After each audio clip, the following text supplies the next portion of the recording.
pledge allegiance to the flag of the United States of America and to the republic for which it stands, one nation, under God, indivisible, with liberty and justice for all. Thank you. Roll call, please. Mrs. Meltzer? Thank you. Has anybody heard where Mrs. West is? She did say excused? she'd be running a little late. She's running late. Okay, Mr. Keys? Here. Mr. Pearl? Here. Mr. Cannon? Here. Mr. Aragona? Here. Mr. Gilliam? Here. Mrs. Meltzer here. Thank you. Are there any additions and/or deletions to tonight's agenda? Yes, there are. There's deletion of item number 2, item number 12, and item 23.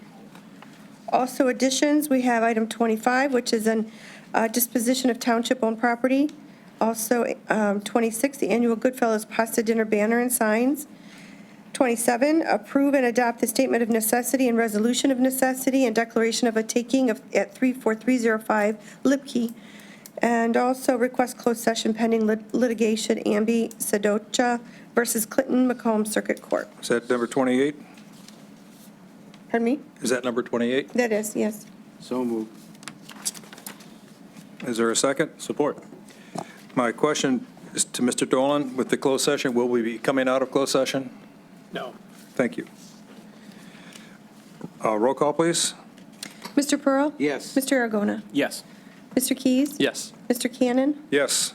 Mr. Gilliam? Yes. Mrs. Meltzer, yes. Motion passes. Thank you, and welcome to your Township Board meeting this evening. If you have anything to say on an item as it comes before the board, please come to the podium and clearly give us your name and address for the record. We do have public comment cards. If there's something you'd like to say that's not part of the agenda, the official card is in the front to your left. Please fill one of those out, and you'll have an opportunity to talk for 3 minutes at the end of the meeting. We have at least 3 public service announcements. Did you have a fourth, Mrs. I Meltzer? do, yes. Okay. We'll start with Mr. Keys. I'll just be quick. I want to thank the board for supporting the Diversity Committee's efforts to highlight the deaf and hearing impaired community within Clinton Township. We tried to organize for a sign language interpreter for tonight's meeting, but weren't able to for this specific date, so we'll look forward to doing that in the future. We were able, though, to work with the existing departments and through the notes in the staff meeting that took place, able to work with Jim Perpich and put closed captioning on our YouTube videos that will be featured online. And so for any of those in our community that are deaf or hearing impaired, one way to engage with your local township government now will be able to go to those YouTube videos and see what happened at your township board meeting. So we appreciate the staff using existing technology to produce that for the community and for this board's support in highlighting that community. Thank you. Mr. Aragona has a public service announcement. Yeah, thank you, Mr. Cannon. This coming Sunday is going to be a very fun event. It's called Feast with Fido.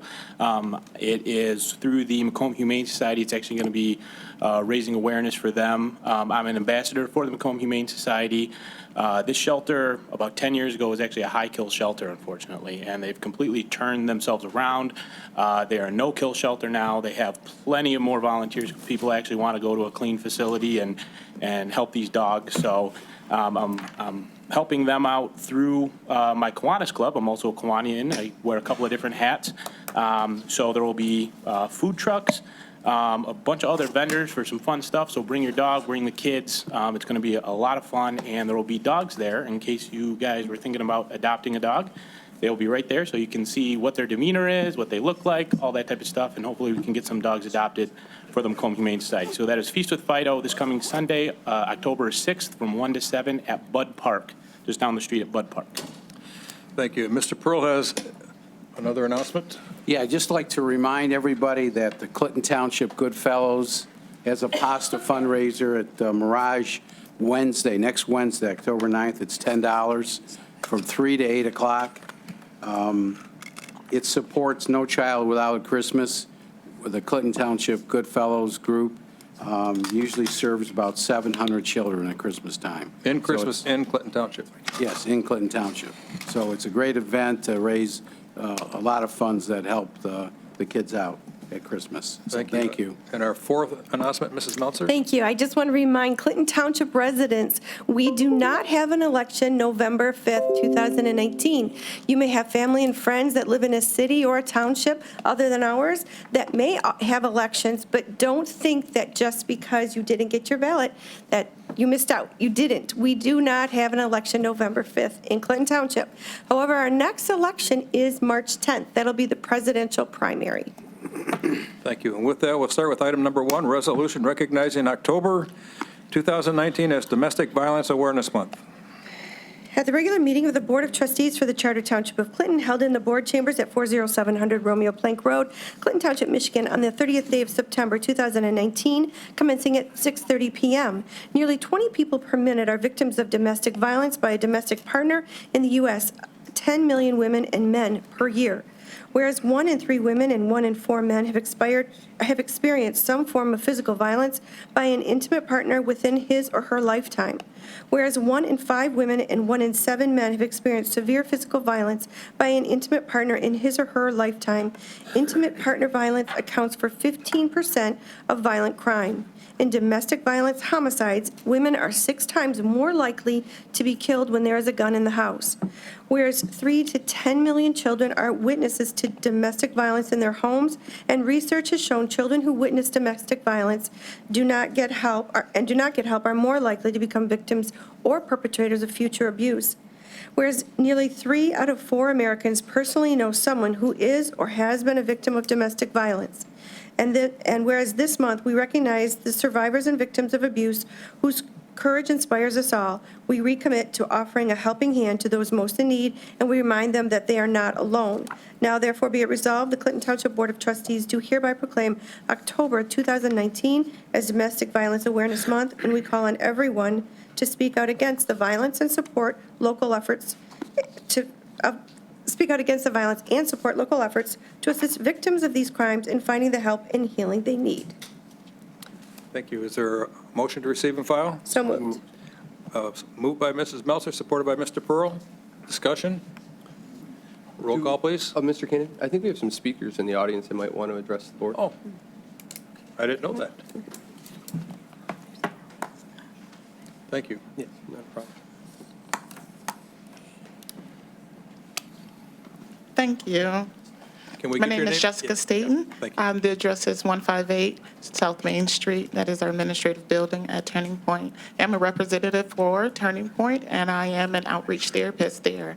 I provide counseling services in 4 of many cities within Macomb County, ranging as far north as Romeo and far south as Warren. We do appreciate and thank you for the opportunity to speak today and to provide additional information. We thank you for your resolution, and we also thank you for your commitment to continue raising awareness and speaking with us, and also helping to eliminate the issue of domestic violence and sexual assault within this area. Thank you.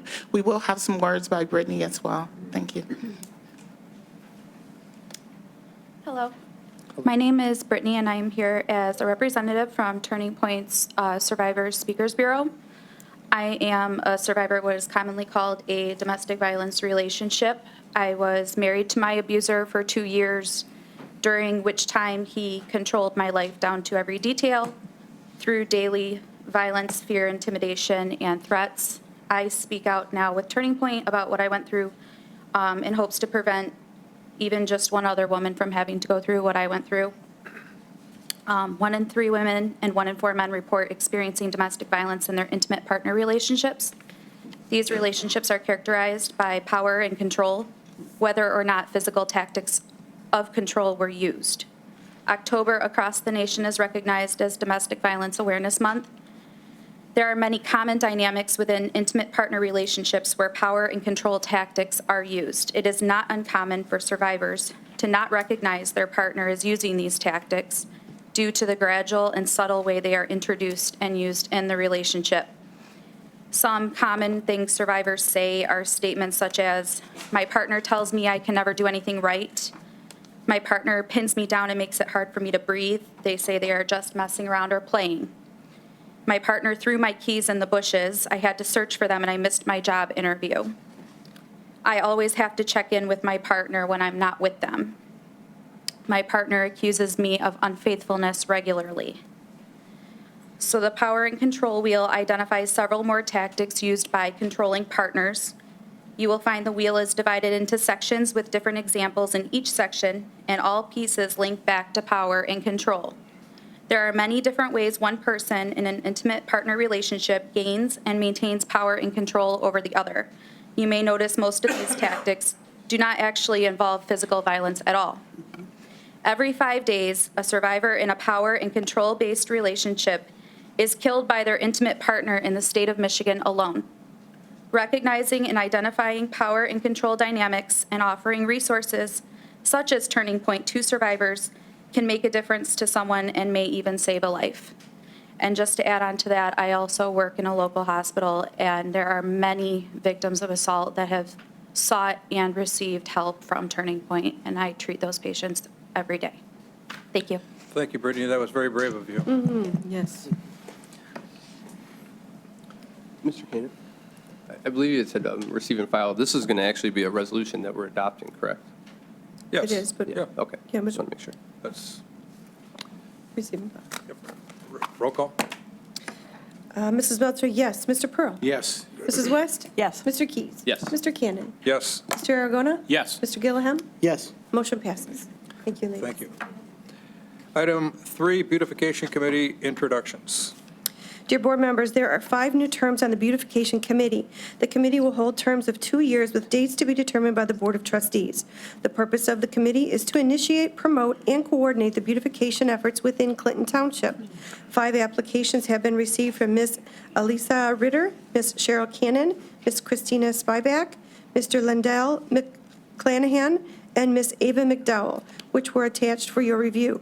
Per the policy guidelines, an invitation has been extended to all applicants to attend the September 30th, 2019 board meeting, in which they will be provided an opportunity to introduce themselves to the Board of Trustees, and each being given a 3-minute time limit in which to do so. Thank you, Stephanie Middlestat, Administrative Assistant. Thank you. Is Ms. Alyssa Ritter here this evening? Is Cheryl Cannon is at a Goodfellow meeting, so she will not attend this evening. Mrs. Christina Spivak, Mr. Lendell McLennan, Ava McDowell, or that's the 5. That's it. It would be my recommendation, as per the last meeting, when we had an equal number of applicants to positions, that we fill those tonight and have the starting date tomorrow for the 2-year term, So supported by Mrs. West. Roll call, please.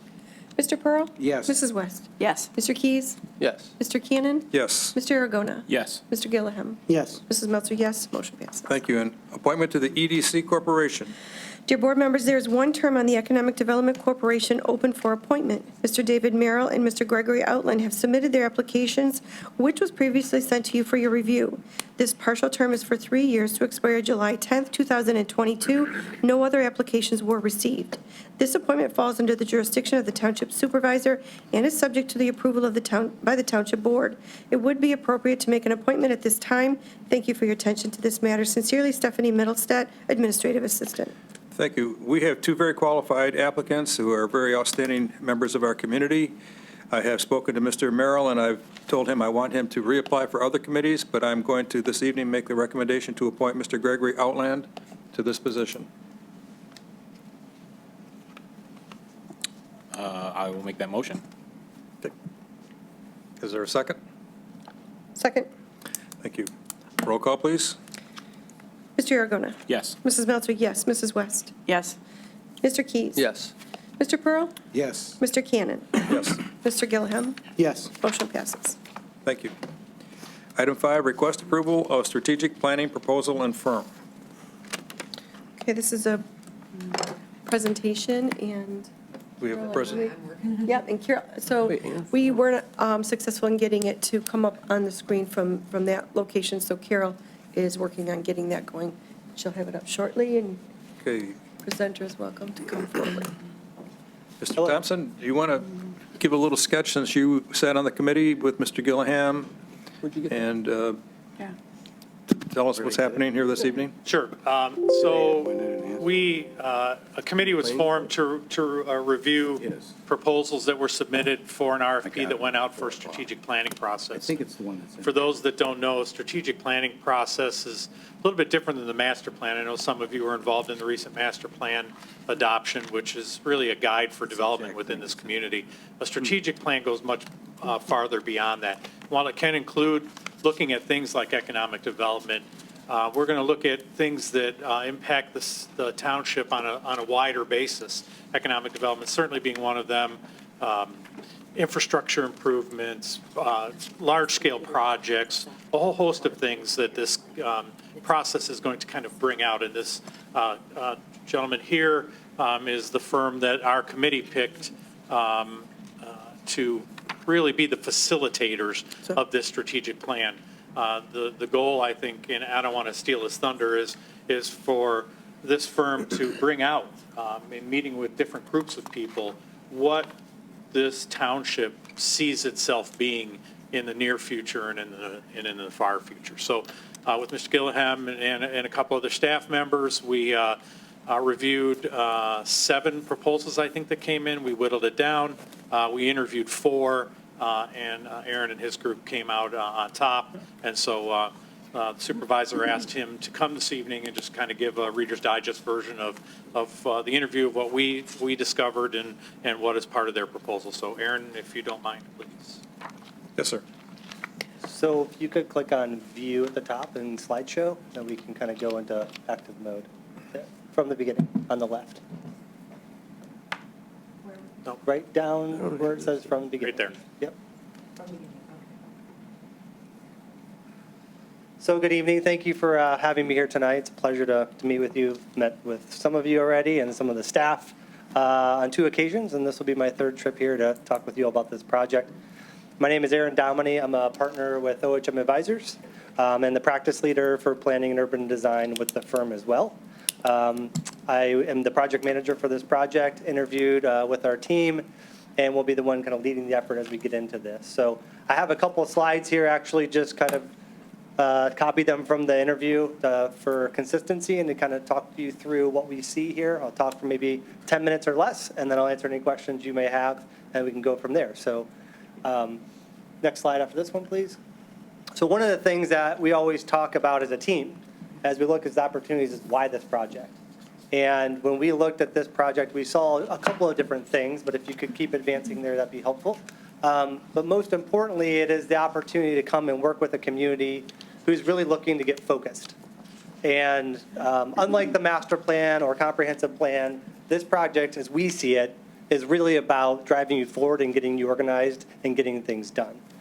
So we've kind of coined a term in our studio, kind of the hugging plan, those documents that say everything but actually don't deliver a whole lot. And we didn't see that's what you're asking for. So that really drove us to this effort. So it's all about getting focused and being strategic, and that's what we do and how we do it. So it lined up very nicely. Keep going, please. And this is really what drives us forward and who we collaborate with and how we get things done. And I've worked with Bruce in the past, and he kind of knows our approach to doing projects like this.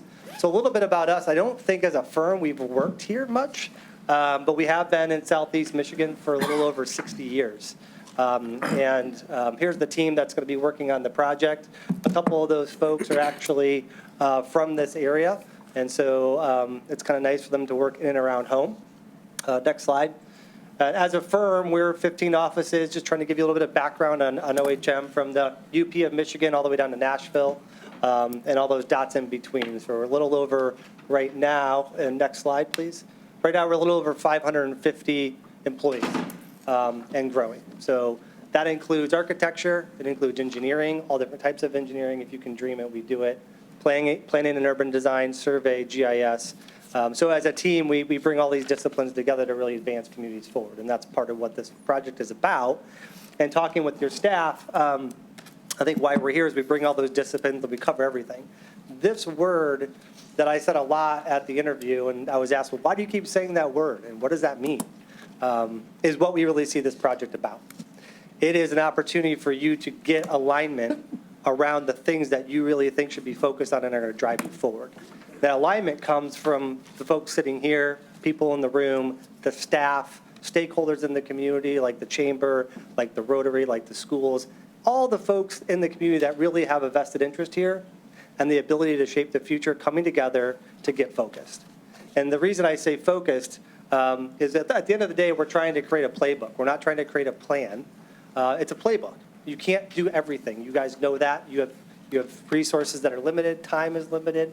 And so what we hope will come out of this, one of the things is, number one, inspire and excite through targeted actions. And what do I mean by that? Just pause there for a minute. Is less is more. So what we're going to hopefully drive out of this process are maybe less than 10 things that you as a community have said are important to you. Your staff has said important, leadership has said important, and stakeholders have said important, that you can get organized around and then get those things done. So the strategic planning process and the view at which we look out of that strategic lens is less than 5 years.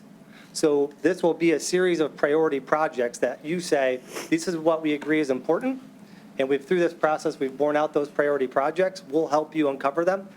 We'll help you put cost estimates to them. We'll help you figure out how to fund them. And then that's the plan you're really working as a team, in addition to your master plan, in addition to your capital improvements plan, although they should all look back here. And it is a very tight, focused objective with this planning effort to really get you moving forward. So keep going, please. One of the things you've asked us for are things like placemaking strategies, branding strategies, identity. And we kind of joked around a little bit as we got to know each other with the team here. You know, there's a lot of different identities here. And how do we visit that? And how are these projects that we're going to uncover help solidify your identity? But also you're asking us to help you come up with that brand identity package, which we'll be doing too as part of this. Lastly, I think it's important that something like this is fun. It's really easy to get lost in the idea of strategic planning, right? You look it up on Google, and there's a lot of boring pictures that come up. That's not our objective. The objective is to be fun, to be inspiring, to build trust between groups that typically aren't working together and planning together. And ultimately, it has to result in change, because if we go through a process like this and we don't deliver change, that's how we lose trust. And so we're really focused on creating that change as part of this. And it's about the process. It's not about the plan or the deliverable. It's about what comes through this experience and the conversations that we facilitate and how we bring people together. And ultimately, what we communicate out is where the magic's going to happen. It's not going to be between the pages. So lastly, on the project approach, one of the questions we had, if you can pause here for a second, we were asked to come back and answer a couple of questions, is how you guys really proposed to do this pretty quickly. So we're proposing to get this done in 6 to 9 months and no more. And the objective there is really to maintain the excitement, to be mindful of everybody else's commitments and not drag out the process, to be tight, to be focused, and then deliver something to you in a short time frame that you can start to use and work with. So there's 4 phases here that we're proposing. The first is just the launch, where we get organized, we kick this thing off. We identify who it is that we want to be part of this. So we'll work with you guys to identify a steering committee, both at your level, at the client level, but also a broader group. We'll want to figure out who needs to be involved in this. That's ultimately up to the community and to leadership. We don't know yet. I can share with you many stories of how we've done this and what's been helpful as part of the project, but we'll do that in phase 1. Phase 2, we really start to build a foundation. So there are a couple points in the process, and again, I'm not going to go through every step here. We'll just probably pause on this slide, where we're bringing a lot of people together for a half day or a day-long retreat to really work through some of the key questions that are going to help you get focused. We'll then go into phase 3 after we've worked through a series of meetings, both at the stakeholder level, steering committee level, and public level, to start to create a framework. We'll bring that framework back to the group again through a series of meetings and through roundtables, and we'll share it with the team. We'll refine it, we'll get feedback, and ultimately we'll end with another big celebration. I say celebration because it's back to that word fun. You want to feel good about what you did, and we'll bring that back, we'll unveil it, we'll test it one more time, and then we'll deliver it to you and we'll help you get going. So it's condensed, it's exciting, it's very focused, and we're pleased that you selected us. We shared many stories with your staff and with the selection committee about where else we've done this. And I think that's why we're here. So I'm not going to share with you the volumes of work that we've done in other places, because what's really important here is you guys. And so we're excited to work with you as a team, bring all of our resources together and help you get this done. So I'm happy to answer any questions about our proposal or about our team, anything like that. Thank you. I have two questions of Mr. Thompson. Number one, how many firms bid on the project? There were 7 proposals submitted from the RFP. And you interviewed? 4. And what was the price range for their bids? They ranged anywhere from, I think, 38 to 80,000? Was there one higher? 100? Okay, I'm sorry. 116 or something like Okay. that, yeah. All So right, the firm you selected is the lowest of the bids submitted? absolutely, yes, Okay, sir. so then you were happiest with them? Sure. Very good. Floor is open for questions. Mr. Keys? Yeah, thank you, Mr. Cannon. Thank you for being here tonight and for the presentation. Looking through the references, it intrigued me because it looked like a lot of the projects, whether focused on signage or focused on identity, it seems to be something you guys are very good at and something you're getting even better at. When I look at the references, there's only about 2 examples of a larger plan, that strategic plan or the master plan. Like I look at the Miamisburg was the one I focused on Yep, because that was yep. a strategic plan. How confident are you that you can produce a similar plan, or maybe not similar, but a plan for a community our size? I mean, Miamisburg was much smaller, about 20,000 Yeah. residents. What's your plan in terms of surveying and reaching out and coordinating when you have a township our size? I mean, so, good question. We were selective in the work that we put in there, but we work at all spectrums. I'm working with the city of Detroit right now, one of the neighborhood plans. I just finished a project in Pittsburgh, at close to 2 million, in Columbus, and so we work at all different scales. So we were just selective in what we put in here, but we've also, in the last couple of years, maybe 2 years, completed 20 to 30 master plans, comprehensive plans. So that's really not a fair representation of our work. And it might, I'd encourage you to look at our website. You'll see a different breadth of what we do. But yeah, we work at all different scales. Great, okay. And then that's, because when I'm looking at the report, a couple of the terms that keep popping out to me are improved quality of life, community surveying, downtown land use, and I can just see that in Clinton Township. I think that's going to be a hurdle, and I'm excited to be bringing you on because I think it's been a hurdle for this community for quite a while.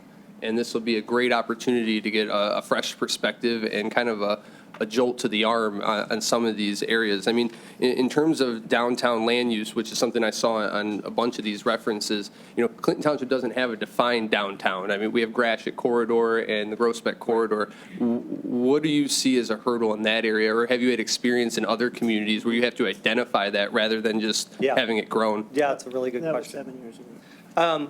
Well, that was one of the things that you guys pointed out is kind of this sense of place and identity that you're looking for. So we definitely included that in the proposal.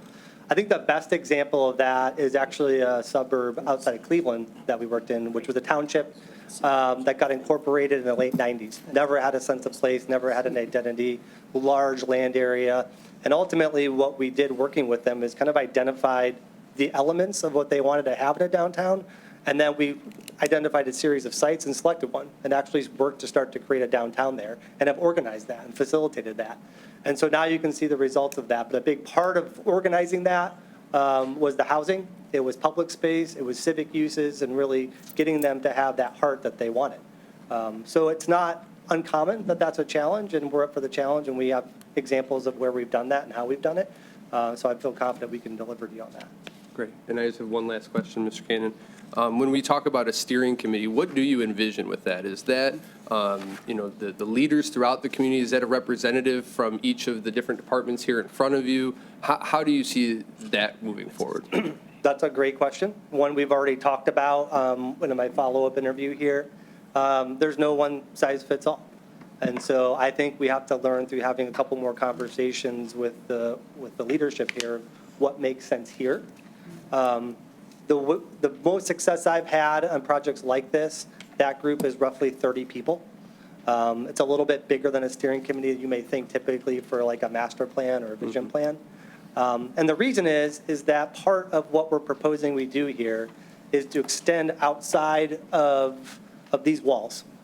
Start to include stakeholders that typically aren't engaged, because what we hope comes out of this is that we're trust and the communication that what you all are going to move forward on is projected out, and a lot of those key stakeholders have, inputted that and watch the strategic plan being made, so that they can understand at the end of the day, when you push that out, why are these 5, 10, 15 things that you said you're going to do, why are they the most important?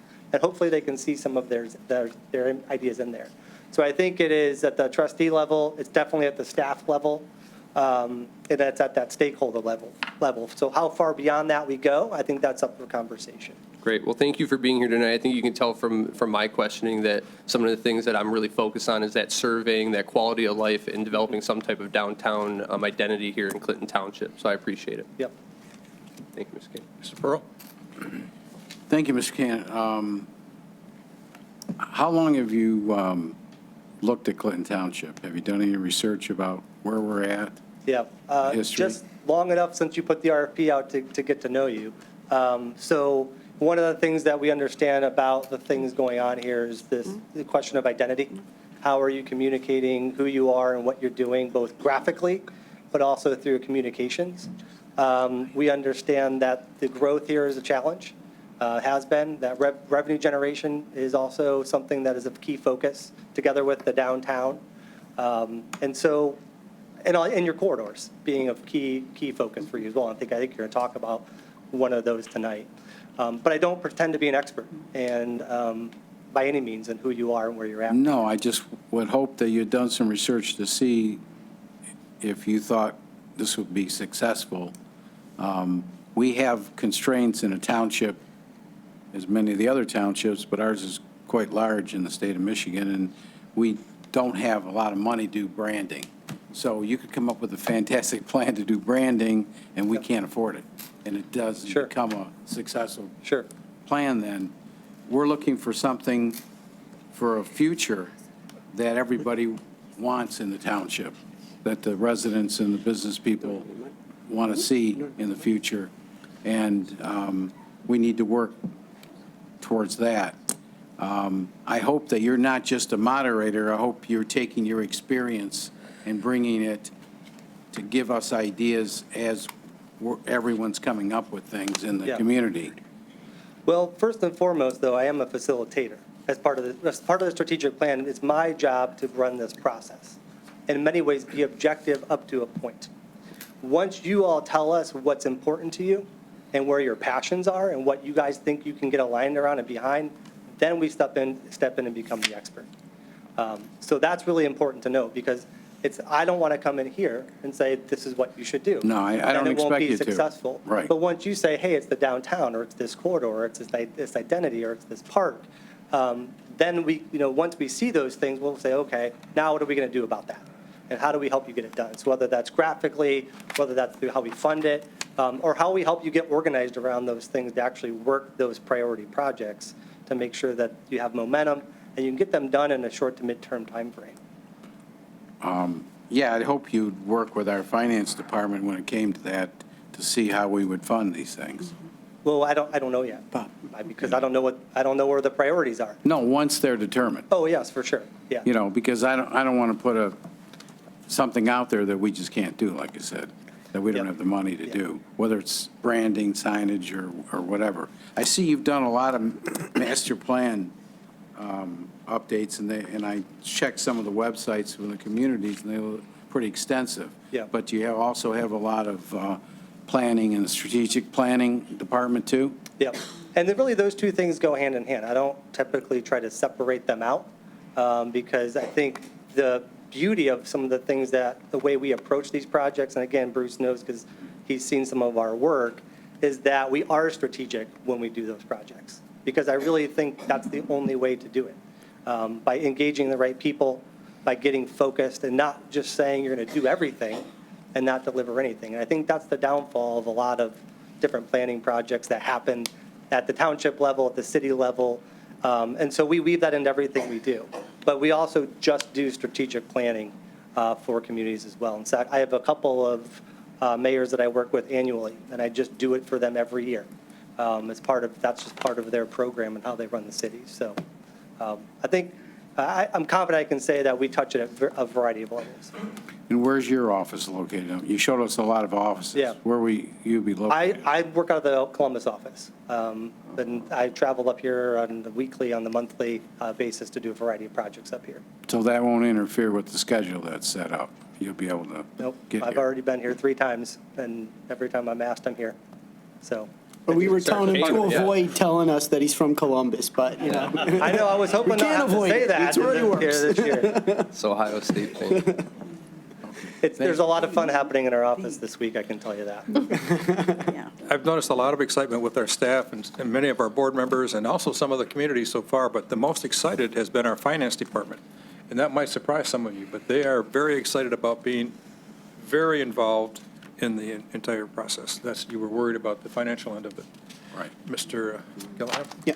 So I was very pleased to be a part of the process. One, to, hear this being announced at the State of the Township address by the supervisor, and then to be a part of helping to develop the RFP, then reviewing the companies that came forward.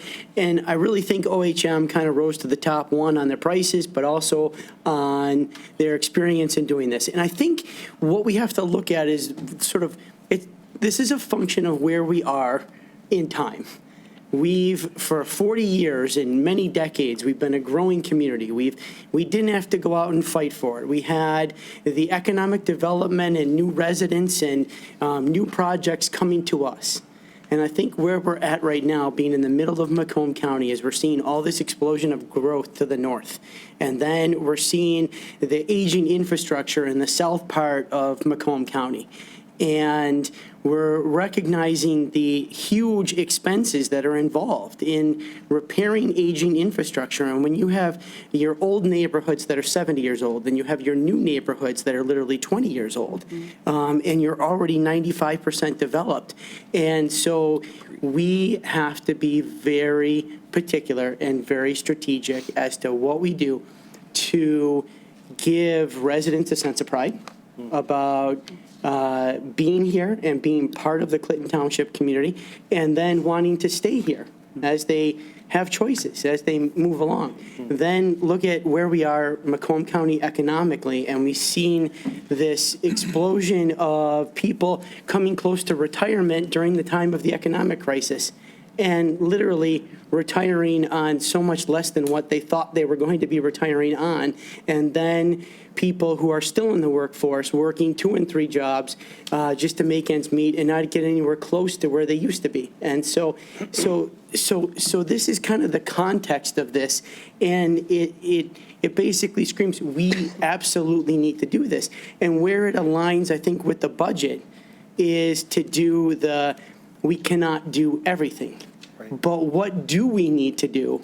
Right. And let's hear from people. Let's get the voices of both the township, the stakeholders, the residents, and then come up with that strategic plan. There was an internal debate about whether this was, a strategic plan for the inside, within the township, and how do our apartments align to the goals and things like that. And then is it a plan for what we do to brand the community? And it's all of that. But as we develop the plan, then it gives our staff and our directors those things to say, we are aligned to this plan, and we are going to move forward according to this plan.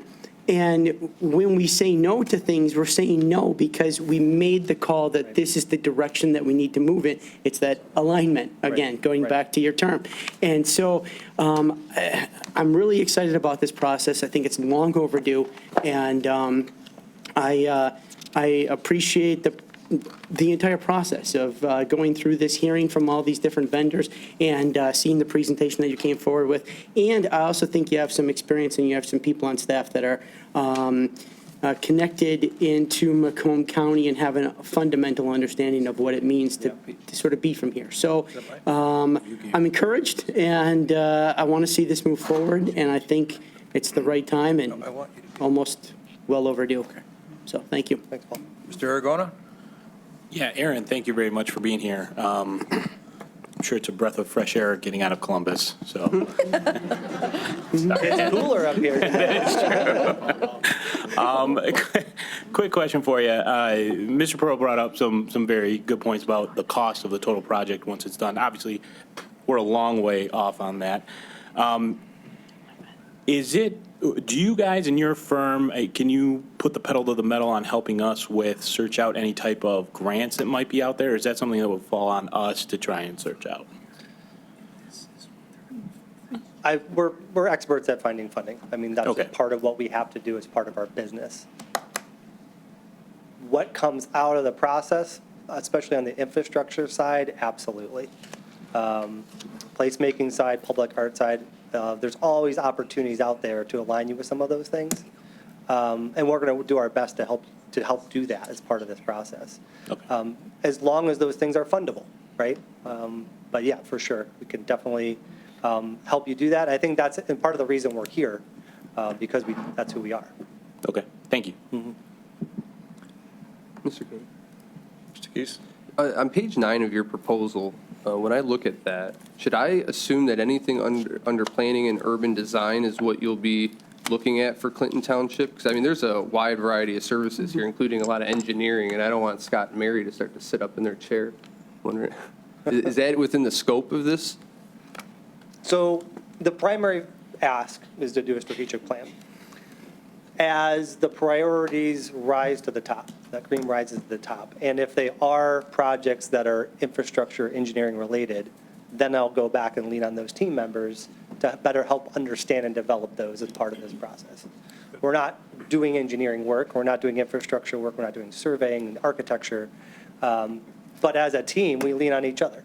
So as those things come up and they are priorities of yours, we'll help crystallize them by bringing our experts in and around our team and around me to help you better understand them. Okay. Hopefully that helps a little bit. Good. Is there anyone in the community that wishes to speak? Aaron, could you step aside for a second, please? With this being a strategic plan for identity and also looking for funding, I think one of the things that has to be looked into is to change Clinton Township from a township to a city, just because we would then get all of the road funding and such coming to us from the state that we're not getting now. Sterling Heights pays the same property tax as we do, and they're just a little bit more now because they went for their one mil for their community center. We aren't getting, they're getting road funds, so their roads are in good shape. Ours are in terrible shape. They also get the county to chip in on it. I think that to get an identity for this area, making it into a city, which would bring in a lot of funding, there's not just the road funding, there's other funding that comes into a city that does not come into a township, and I think you have to look at that as part of the strategic plan. Thank you. Seeing no other comments, the floor is open for a motion, So moved. Support. and that's at the not-to-exceed price of $38,500. Thank you. Roll call, please. Mr. Keys? Yes. Mr. Aragona? Yes. Mrs. West? Yes. Mr. Pearl? Yes. Mr. Cannon? Yes. Mr. Gilliam? Yes. Mrs. Meltzer, yes. Motion passes. Thank you all. Look forward to working with you. Thank you Yes. very much.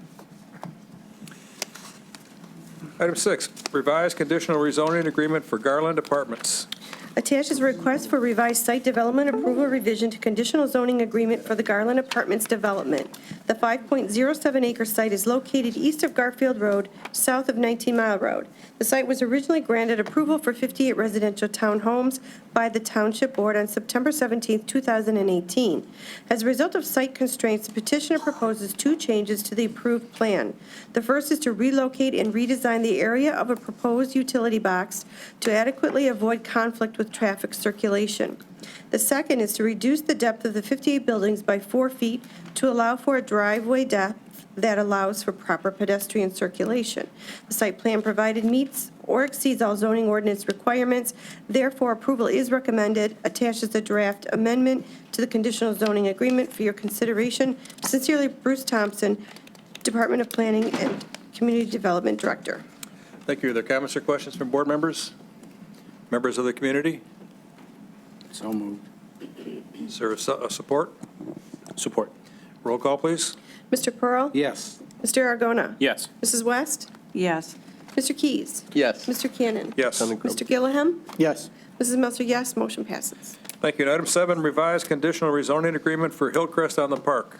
Attached is a request for revised site development approval and revision to the conditional zoning agreement for the Hillcrest on Park development. The 28.12-acre site is located on the east side of Moravian Drive, south of Cass Avenue.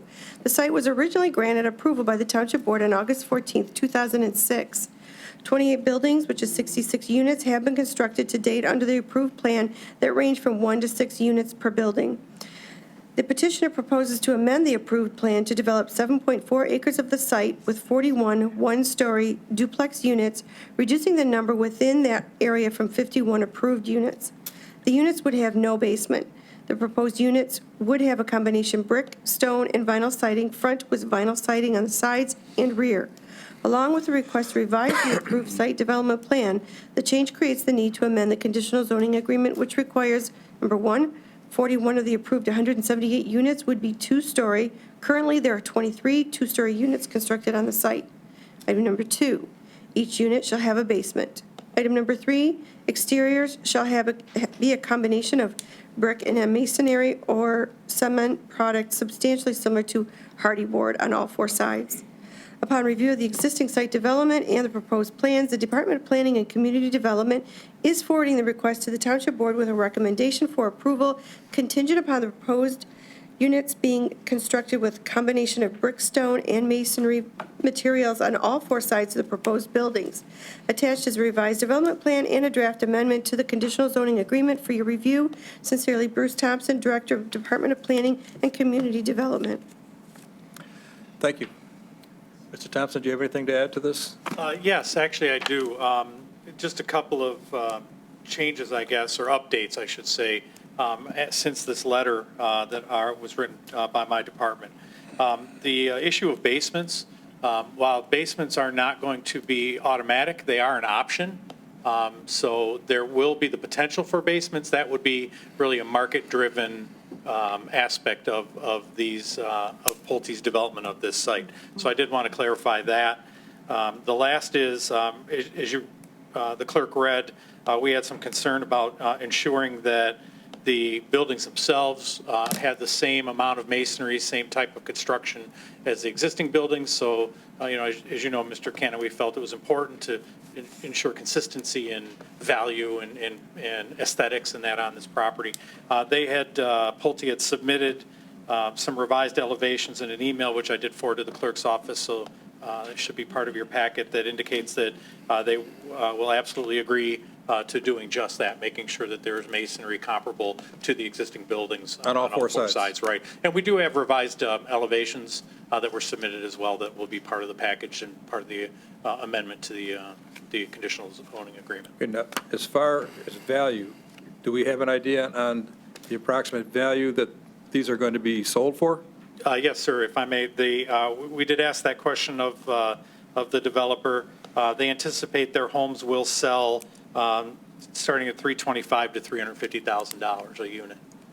Current sales, they did indicate some sold anywhere from, there's some listed from $284,000, some sold, one sold at $302,000 recently, one more recently sold at $327,000 on that property.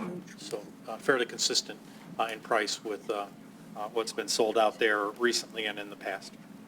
Thank you. You're welcome, sir. Mr. Burrow? Yeah, Jack, are you satisfied with the agreement? The agreement essentially is just substituting the nature of construction and the type of unit. It's up to the board to make the decision on whether or not it's appropriate, but in terms of meeting the legal requirements of a conditional zoning agreement, it would meet the requirements of a modification to the conditional rezoning agreement.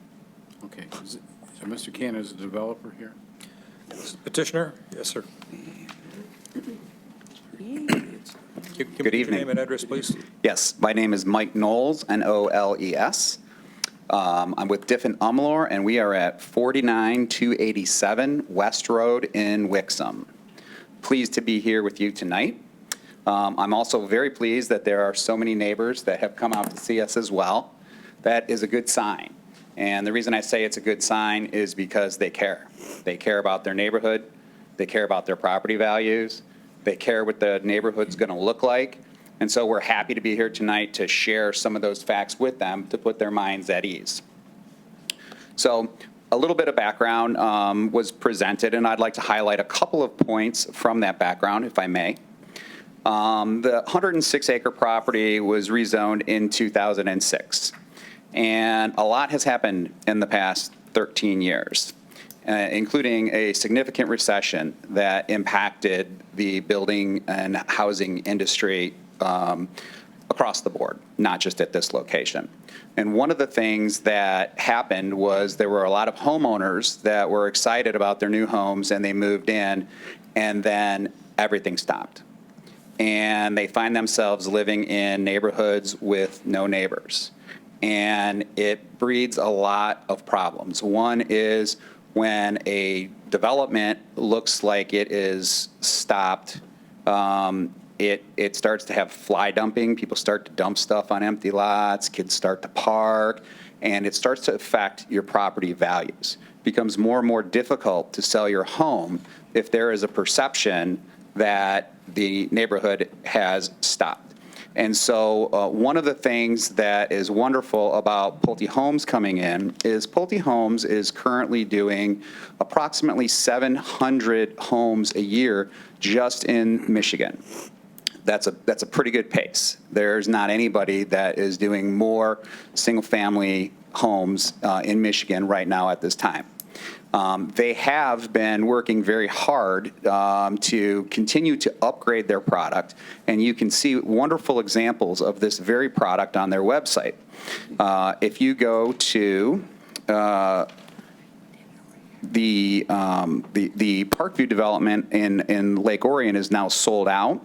But if you go to the villas of Inglewood Park in Pittsfield Township, you'll see some wonderful professional pictures of both the interiors and exteriors of these homes, and they're fantastic. These homes are life tested and product featured, and are selling like hotcakes. As this market is currently starting to fade a little bit at the top end, this is one that is not. And I've done approvals for Mr. Score with Pulte Homes, who's here with me tonight as well, and several other communities with this type of product, and it's immensely popular. And one of the reasons that that's important is that momentum breeds momentum. If you're looking to sell your house and you're in a neighborhood that doesn't have a lot of activity or has a lot of empty lots, it becomes more difficult to sell your home. And Pulte does, like I say, 700 of these a year. These are 41 units that they're proposing at this location. So that's one benefit of this neighborhood at this location. The second thing I'd like to point out is that the layout is for all duplex homes with one single. So there'll be 21 buildings. Each of the 20 buildings will have 2 units, and there's one single. The plan that was previously approved for this area was for 51. So the density is actually going down. So if the concern was traffic, or we were coming in and adding additional density to try to get a cheaper product or to get more product in, it's quite the opposite. So there's approximately a 20% reduction in the number of units for this 7.5-acre parcel. The next thing that I would like to point out is that there are no changes in setbacks. So the relationship between each of the buildings that you currently see on the site will remain the same. No changes to the front setbacks, side setbacks, or rear setbacks. So we're not clustering them closer together. They won't be closer to you than you had thought when you moved into your home, the same exact setbacks. And how does that translate into the curb appeal and the way people use their property? Well, it's very important as part of the parking considerations to be able to park 2 cars in your garage and 2 cars in your driveway, because when you have a multifamily development like this, a lot of times there isn't as much street space available to park cars. So you have 4 spaces per unit available, so that most people do have 2 cars, and when they have guests over, they have room available for their guests to park in their driveway, exactly similar to the units that are there today. So that's another important feature. I would also like to point out that there are no changes proposed at all to any of the utilities or road network.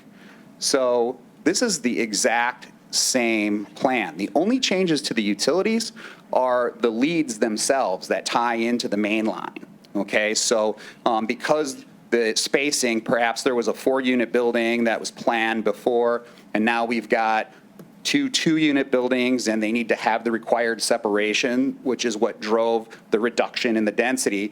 We need to move the locations of those service leads that go to the units so they line up and they don't end up under the driveways, and they don't end up in inappropriate configurations. And so we've identified which leads we're able to utilize that are in place right now and which leads we are replacing. And it's about half and half with the water and sewer leads.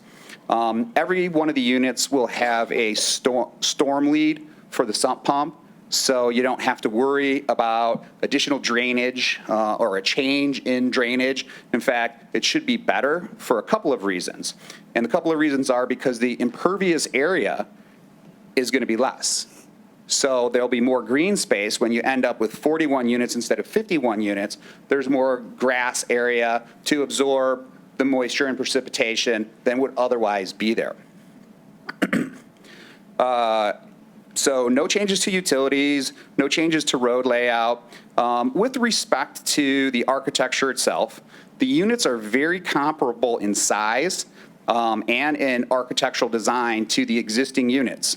On one of the plans that is in your package, you will see that we took photographs of the existing units. Mr. Knoll, can I interrupt you for a Yes, second? sir. Have the residents seen the elevations? The elevations were posted online with the package. And I also have. Could you show it to them while you're? Yes, absolutely. I don't know if you have an overhead projector. Okay. Well, no, there's on sheet.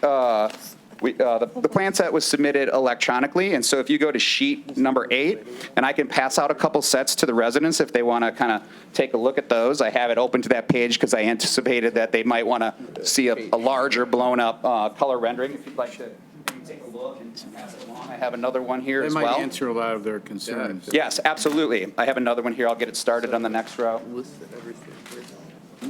It said him listed everything. Telling us why it's good to have new development in the community. Could have saved the 20 minutes.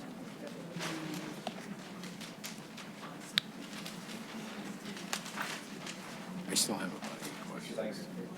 Take a look and pass it along. I didn't expect it to go that long.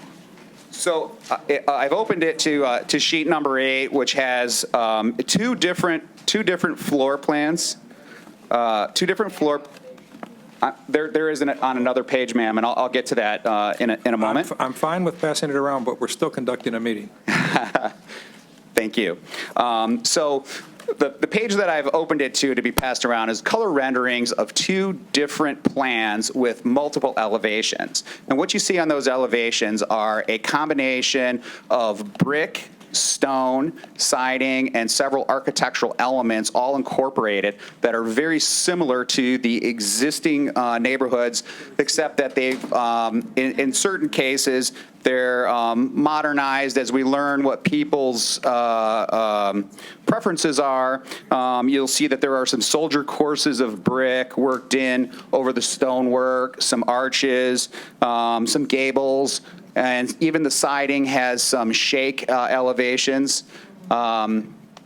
Yes, so that's the sheet 7. I have turned it to sheet 8. They're looking at the new ones. On sheet 7, it shows you those are the existing homes, and you can see that they have very, very similar architectural features. You have a shed roof in their loft option, which we're offering. I wanted to clarify that point as well, is that they're not all just single-story units. One of the things that you see in the amendment was that Pulte Homes doesn't have the obligation, or is proposing not to have the obligation, to satisfy the requirement for those 2-story homes, because a percentage of the homes were required to have 2 stories. And so that total number was approximately 41 units out of the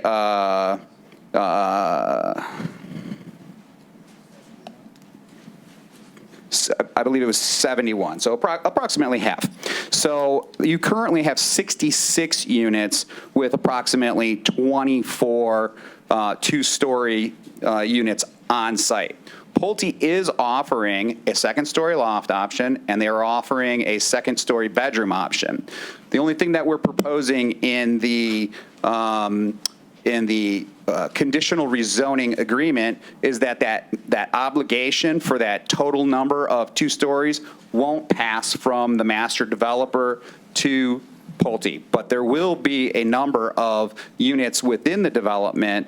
In other words, there's other obligations in that master agreement, in that conditional rezoning agreement. For example, there was some off-site road improvements and some path improvements and some additional things that were done by the master developer. And one of those things was to include a certain number of 2-story homes. Pulte is offering them as an option, but to avoid having to guarantee a certain number of those, they're leaving it open to the market. And so what we've said in the conditional rezoning agreement is that we wouldn't be obligated to meet that for the master developer who originally agreed to that rezoning agreement.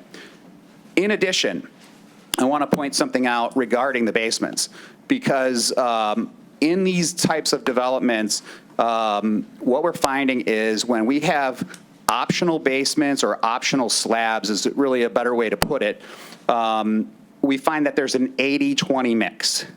So we always try to find approximately 20% that can be built as slabs.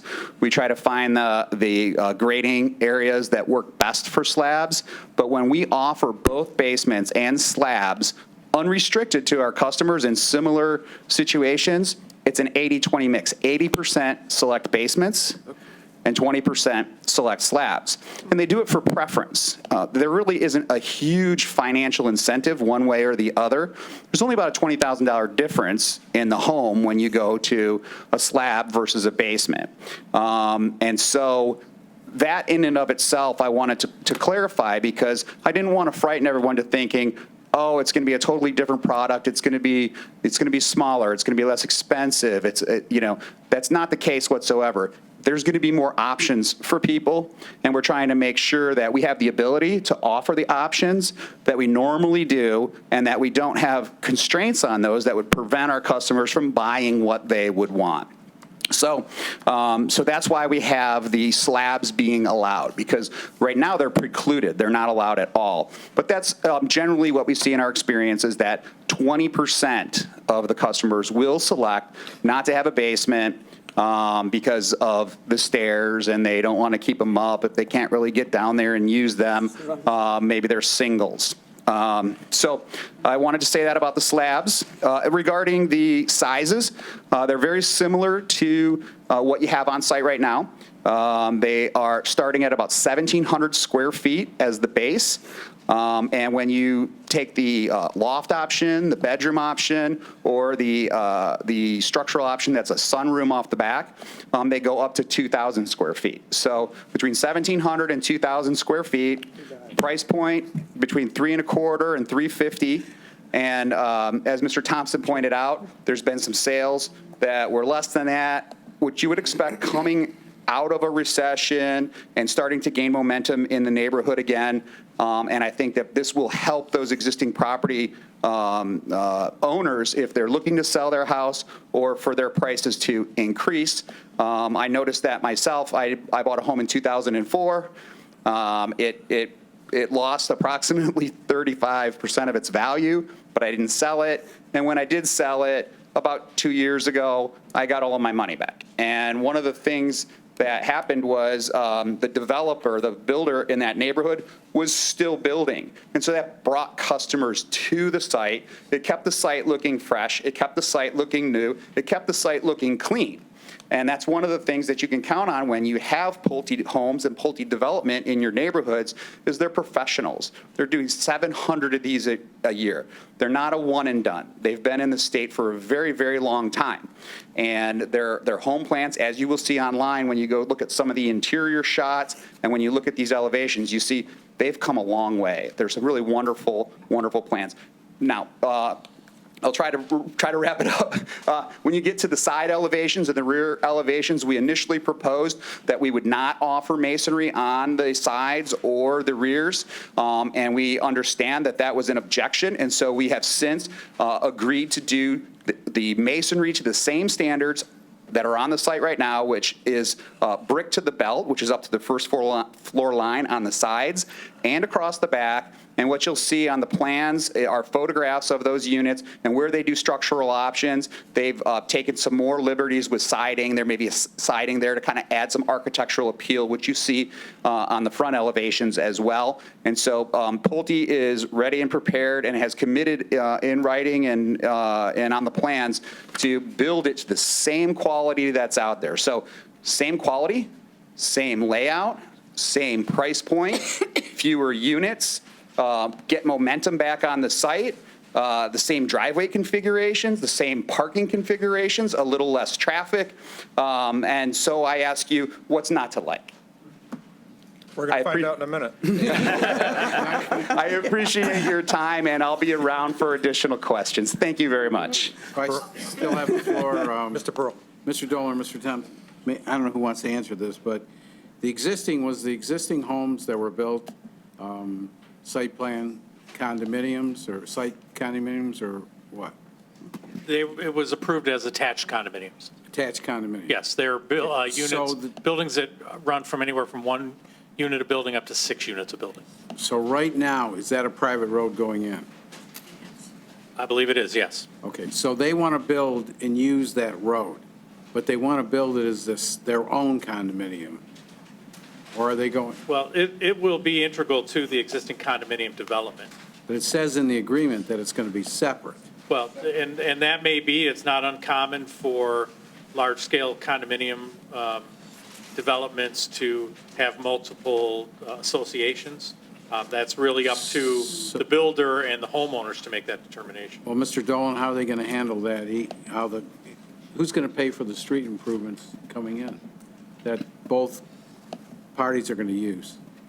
That obviously has to get reconciled between the current condominium association and the developer. And I have not looked at the retention of rights by the developer on a proportionality basis, but that's a very good question that I think needs to be addressed. I don't know if they're able to address that now. Because we've had this problem with other communities like Huron Street, is only those residents there are affected by their street. The residents down the street don't have to pay and they use it. So that's a problem. Well, just to kind of give an overview, as you know, with your experience, Mr. Pearl, under the Condominium Act, essentially, the developer can retain certain rights, but by statute, eventually those have to pass over to the owners once you get to certain thresholds.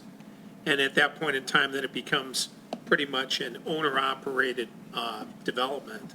I'm not sure at this point, no one's asked me to look into it, so I don't have the specifics on it as to where they are at this time in terms of the number of units that currently exist there and whether they've reached the thresholds that are in the recorded master deed as it presently exists. I don't know what negotiations or discussions have occurred. Maybe they can enlighten us. Yes, I can. So the original master deed and bylaws was set up with this as a separate association. And in as such, it doesn't have its own stormwater facilities. As you pointed out, it doesn't have its own access. And so original easements, cross easements were already set up. We're not proposing to change the master deed and bylaws in any way, shape, or form.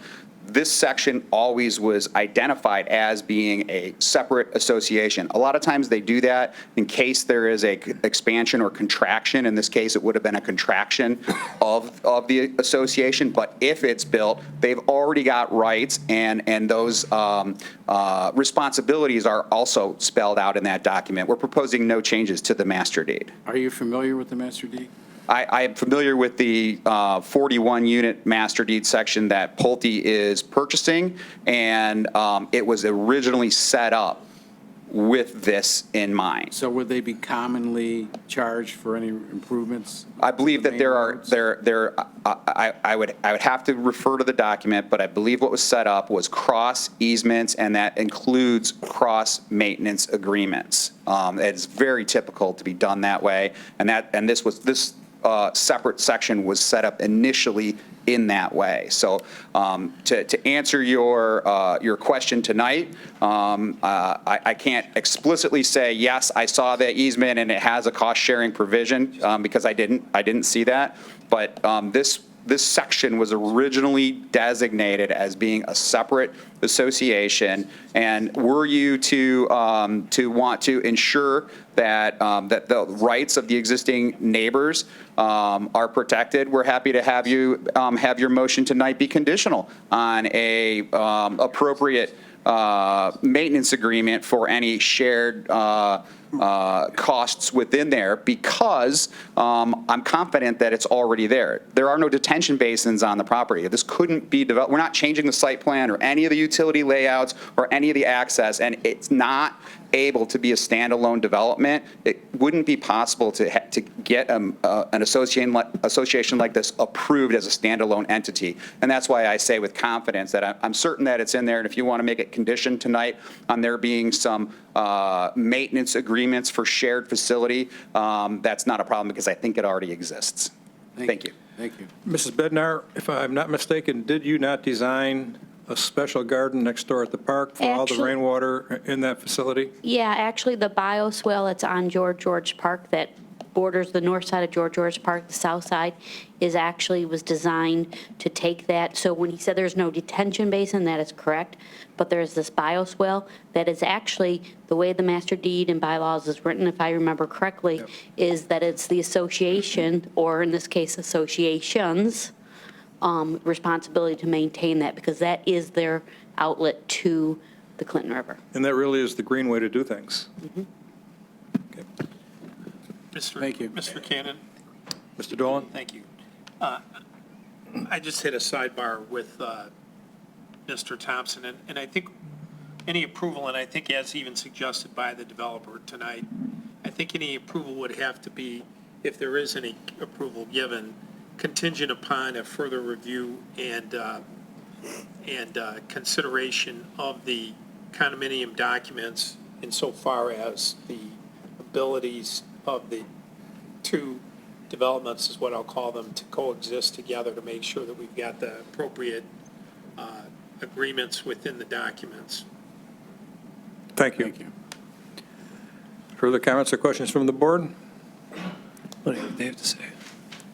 Members of the community? Yep.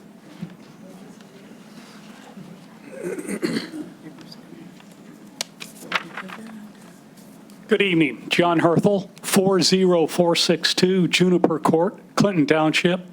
I'm a co-owner at Hillcrest on the Park. This is actually exciting, but this has been a very, very challenged community. I believe this will be like the third developer that's been in our small little development. One of the biggest reasons, and I believe, and I'm sure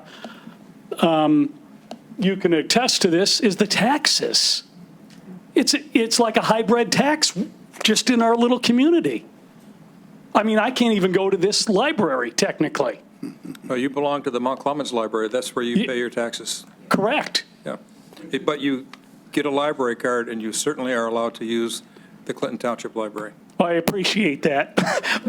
But if we could take a resolution to lower our taxes, I'm sure these homes would go a lot quicker. No, all joking aside, my main concern is I never knew that there were two developments or two associations that could reside. Now, my concern is, well, number one, the property value, but that doesn't seem to be an issue it's going to raise there. But are the bylaws going to now allow playscapes, basketball hoops, that type of thing into the development? Right now, we're not a technically over 55 community, but as our community, our grandkids may, visit every once in a while, but There's no basketball hoops or playscapes in the backyard by our bylaws. Well, that's one of the things that Mr. Dolan has recommended, and Mr. Pearl brought up, is that any recommendation tonight would be contingent upon further review of the association documents to be sure that doesn't happen. I have to be fairly certain that years ago when this was set up, people that were going to live in, if you call it Phase 2, would have the same interests as the people living in Phase 1. Thank you. Mr. Rizzo? Rizzo, 37516, Clinton Township. We still control the association, and this second phase will be part of the overall existing association. They will also participate in the common area maintenance, the roads, the entranceway. So it'll be expanded to include this piece of property that right now it's actually not part of the association, and it's just acreage that can be spinned off, and the intention is to include it in the existing association. We do control it, the association at the moment, and our plan is to, we'll hire a condo attorney such as Mark Hebdo, and he will include this section as part of the overall. So you will end up having one big association as It'll be opposed to just two? one large association. So everybody will operate under the same They all rules? operate Okay. and share the costs associated with the roads, maintenance, and everything else that's involved. Thank you. Yes, sir. That was it. You just answered my question. Thank you. I'm confused. Maybe I was born that way. I'm an original owner in the Hillcrest on the Park Condominium Association. My name is Nancy Grebe. I live at 21226 Lilac Lane. All the copies of the master deed that I have do not show this separate part as a separate community. It was always undeveloped land when I first bought in there. And then as units were added, new iterations of the master deed were done to incorporate those areas. When Rizzo or Columbia Homes came in, the existing co-owners reached an agreement with them to keep it as one community rather than having another separate association. So we proceeded on that basis. So up until this development coming in, we've been one association. That was under agreement between the existing co-owners and the new developer. I'm wondering now whether the new developer is going to sit down and talk with the current co-owners to see if we're really in agreement with that. And I have to say that we have two people on the board of directors at this point in time, and they, as far as I know, have only one or two people on the board from the builder right now, so it's kind of a lock. We can get a third person on the board of directors for the association if necessary, so that we can deal with this issue as a board representing the people of the community. I think it's important that the board does represent the people of the community and not the existing developer, because obviously our interests are perhaps a little different than theirs. So that needs to be explored, I think, and if there's anything that the board can do to help the existing co-owners get to a meeting with the new developer, I think that we would greatly appreciate that. And I don't know what you can do to help us, but we would appreciate it. And maybe just them hearing us here tonight will cause them to get a hold of us and set something up so we can move forward. I appreciate them coming in and developing it. I think it's a great thing. We've needed someone to come in and throw some money into the complex and build something. It's hard to sell units when you don't build them. Right. And that's where we were. So it's nice that they're coming in. I think It that is. it's going to look good. I appreciate that we got all brick to make it be uniform. That's a good thing. We look forward to it, but there's a lot of things that have to be worked out. Well, again, that's what Mr. Dolan was indicating with the master deed, and it appears that Mr. Rizzo was saying that this was meant to be all along one big community, but Phase 1, Phase 2. Yeah. And I phase- do know a nice park that you can probably meet in and get together. Yeah, I think I know where that is. If you can find parking. Whatever you could do to help us in that regard, I think that we, the co-owners. I think it's in everybody's best interest to do that. I Yeah, mean, it is. they want you to be happy, Yep. so when prospective buyers are coming in, you're saying, great, move in. Yeah. As opposed to get The out. confusion I'm having, though, is they're saying it's going to be a new association, a separate association. Is that true? I'm confused about that, too. Yeah, I'm a little confused. Okay. If they could maybe clarify that, it That's- would help. Mike? So let me clear up that confusion. So this piece is a separate association that is not part of the existing association. And there are three ways that we can handle this and have handled this in very similar situations.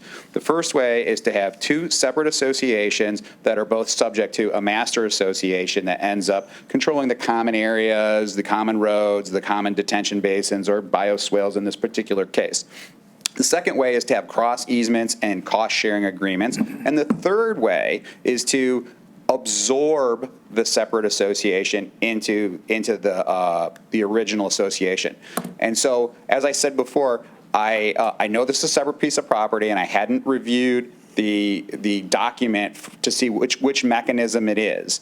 We're happy to have it to be conditioned on what the existing mechanism is. And I assure you, the only reason that we do that is for the existing homeowners' protections. One of the things that we look at is we want to be able to control that because, number one, if the board has already been transitioned, which in this case it's not, Mr. Rizzo already testified to that, but if the board has already been transitioned, we want to make sure that we can control the marketing space of our own piece of property. Put some marketing signs up and that type of thing. Number two, it protects the existing residences because we have higher costs than the existing residences because we have to sweep every week, we have to plow the snow, and we have no residents paying dues. And so when you set up an association, typically you're setting up a shortfall. And so as residents are coming in and they're paying, $1,200 a year or $2,000 a year for their association, and the developer is benefiting because that association is paying for the snow plowing and the cleaning and the cleaning out of the filters and the catch basins, we control our own section. And so this is just like one in Canton Township that I did, where at the end, then it converts because they don't want the existing homeowners to be burdened by repairs that are subject to the construction damage, the additional cleaning that's subject to construction, or the snow plowing in front of units. We want to be able to control our own snow plowing so that our residents, our buyers can get to the units, look at the spec homes, look at the display homes, and sometimes there's a conflict between homeowners associations. So that's why we generally set it up so that the developer can control the property. We're happy to transition it. We have no stake in it after the transition. And all three mechanisms serve the same thing, and that is to protect both the developer and the existing residents during the construction period, and at the end, make sure that there is an equitable sharing of the common costs. And we're happy to, again, make that be a condition of tonight's approval should you choose to support our project. Thank you. Hope that clears it up. Mr. Cannon, can I just add, we've had statements from both Mr. Knowles and Mr. Rizzo. I think that if they're comfortable with it and if the board is comfortable with it, if you choose to approve this evening, make their statements that are on record this evening part of that agreement. We certainly have it as part of the minutes. That way, the things that they've said they're going to do are going to ultimately be part of the agreement, conditional zoning agreement that would be signed by the township. So moved. Support. Okay. Are we also doing the conditional, condition to the master plan review of documents? Yes, as Mr. Dolan had mentioned. We need to do that, too. Mr. Keys, you Yes. put that in? I understood it better after he explained it the second time. But it is somewhat confusing. There's interest both ways. I think what he's trying to tell you is that they're going to pay their fair share. And Bruce, are you going to look at those documents, or? Certainly, I can, and the attorney can as well. We'll have our attorney do that Yeah, also. absolutely. And Mike, it might be good for you to buy some coffee and invite everybody over to the park. Yeah. I mean, I mean, you've got the perfect location There for was it. one more resident that wanted to speak. Yes, sir. We have a motion on the floor, but we don't vote until everyone has an opportunity to speak. Good evening. My name is Jeff Hearn, 40695 Azalea Drive, Clinton Township, in Hillcrest on the Park. I appreciate the time. I think most of the concerns of the residents have been answered. You know, we need development in the community. We need to get it kickstarted and that. And I think the biggest thing was, you know, the price points where they were going to be. It was explained they're between $325, $350. I don't know if that price includes the basement already, or if that's just on the slab. That would have a difference in the pricing. But I don't think that really is the biggest concern. I think the biggest concern, which is a little bit better understood now, is the cost-sharing issues, because from my reading of everything, I did not realize that area that we're talking about, the 7.4 acres, is actually, which is the center of our community, is a totally, potentially separate development site. And it says here under the reciprocals that, as was stated, that it's totally operated independently from the existing multifamily resident in the current location. And that cost sharing is a big issue, because even right now, we have expenses for landscaping, irrigation, road maintenance, insurance, electrical to operate the gates. You know, potentially, if this is in the center, we got fences all the way around the whole community. We end up paying for replacement of fences, get blown down, et cetera. So if these people are in the middle, they could care less about. I think eventually you're all going to be one big association. Correct. But, okay, so we have right now an irrigation system for the community that does the watering during the summertime, et cetera. And right now, there's 1 meter for the whole community. And the current developer, as it stands right now, does not comply with the ordinance of the township, because you have certain hours of operation that the township can water between 11 o'clock at night and 5, 6 o'clock in the morning. Well, they're watering, you know, 7, 8 o'clock in the morning, 9 o'clock in the morning. We're not even abiding by the ordinances, because there's only 1 meter to do the whole community. They currently have 21 units built out of the 66, and consequently, that leaves another 40 units to be developed by the current developer. Now you're adding another 41 units with a totally separate developer. So who's going to tie into these meters? You need 2 more meters in order to just support the irrigation system. It's not being done properly right now. How can you have another developer tie into our irrigation system and do the watering for that area? Not possible. So there's going to be additional expenses here, and who's going to be the burden of all those expenses? That's a real concern. I'm not an engineer. I couldn't tell you where those pipes go. That's where we stand right now. I mean, and that's what our community is faced with. And I think that's the biggest concern we have, is what, you know, right now with the co-owners in this community, you have investors of over $15 million into this community. These developers and the builders right now don't have even that amount of money invested in this community, and they won't as they go along and sell. Obviously, that'll go down. But right now, you know, we're the largest investor in this community, and we have little to no voice because there's no position on the board. We have 2, but, you know, the existing builder developer's got all the control, and so nothing gets done as we would like it to get done. Okay, thank you. Well, do you want me to comment? Or? Yeah, I need that explained. Okay, when you purchase a condominium unit, particularly at the beginning of a development, it's pretty much universal that the developer has basically substantial control over the entity. That continues on until certain points within the development process are hit. And all of that's laid out at the time you purchase in the master deed and in the bylaws. And under Michigan law, you get all these documents ahead of time. You've got an opportunity to review them all before you purchase your unit. So everybody is technically on notice of these rights.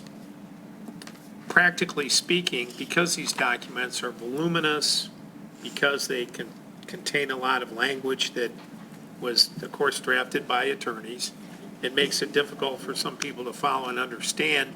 People don't usually have a full appreciation of that by the time they actually purchase the unit. So what happens is, as time goes on, if there are problems in development, or if additional property wants to either be moved out of the condo project or into it, you reach these milestone events where you have to go back and look and see what the actual documents say on control. I haven't looked at the documents, but, I'm assuming, I have no reason to disbelieve anything that's been said, that the developer still does have some control over it. But they've made representations tonight about how they want consistency. They've come forward, they've made some representations, frankly, about how they are willing to make sure that they pick up and bear the expenses that you would consider to be extraordinary expenses that come about because of their development activity, which I think is a step in the right direction and showing some good faith on their part. But there are other issues that do have to get resolved. How you're going to try to work your utility connections, and these types of issues, these are the kind of things that really should be worked out and eventually will be worked out. And trying to get it done now up front really is, in my opinion, a better time and place to do it rather than simply having this project move further down the road and have that as an unresolved issue. But this is something where it involves, the control between the parties. And you understand that our attorney, Mr. Dolan, is going to review the documents. Mr. Pearl? Yeah, just one last comment. How will this board know that that was done before they start construction? Will you notify us that everything they said has been done? Well, I think what we're talking about is we need to have, certain things have to get reviewed and approved before they can really get this project off the ground. I mean, Right. there has to be some modifications to documents. There have to be potentially new documents drafted. This is going to be a condominium project.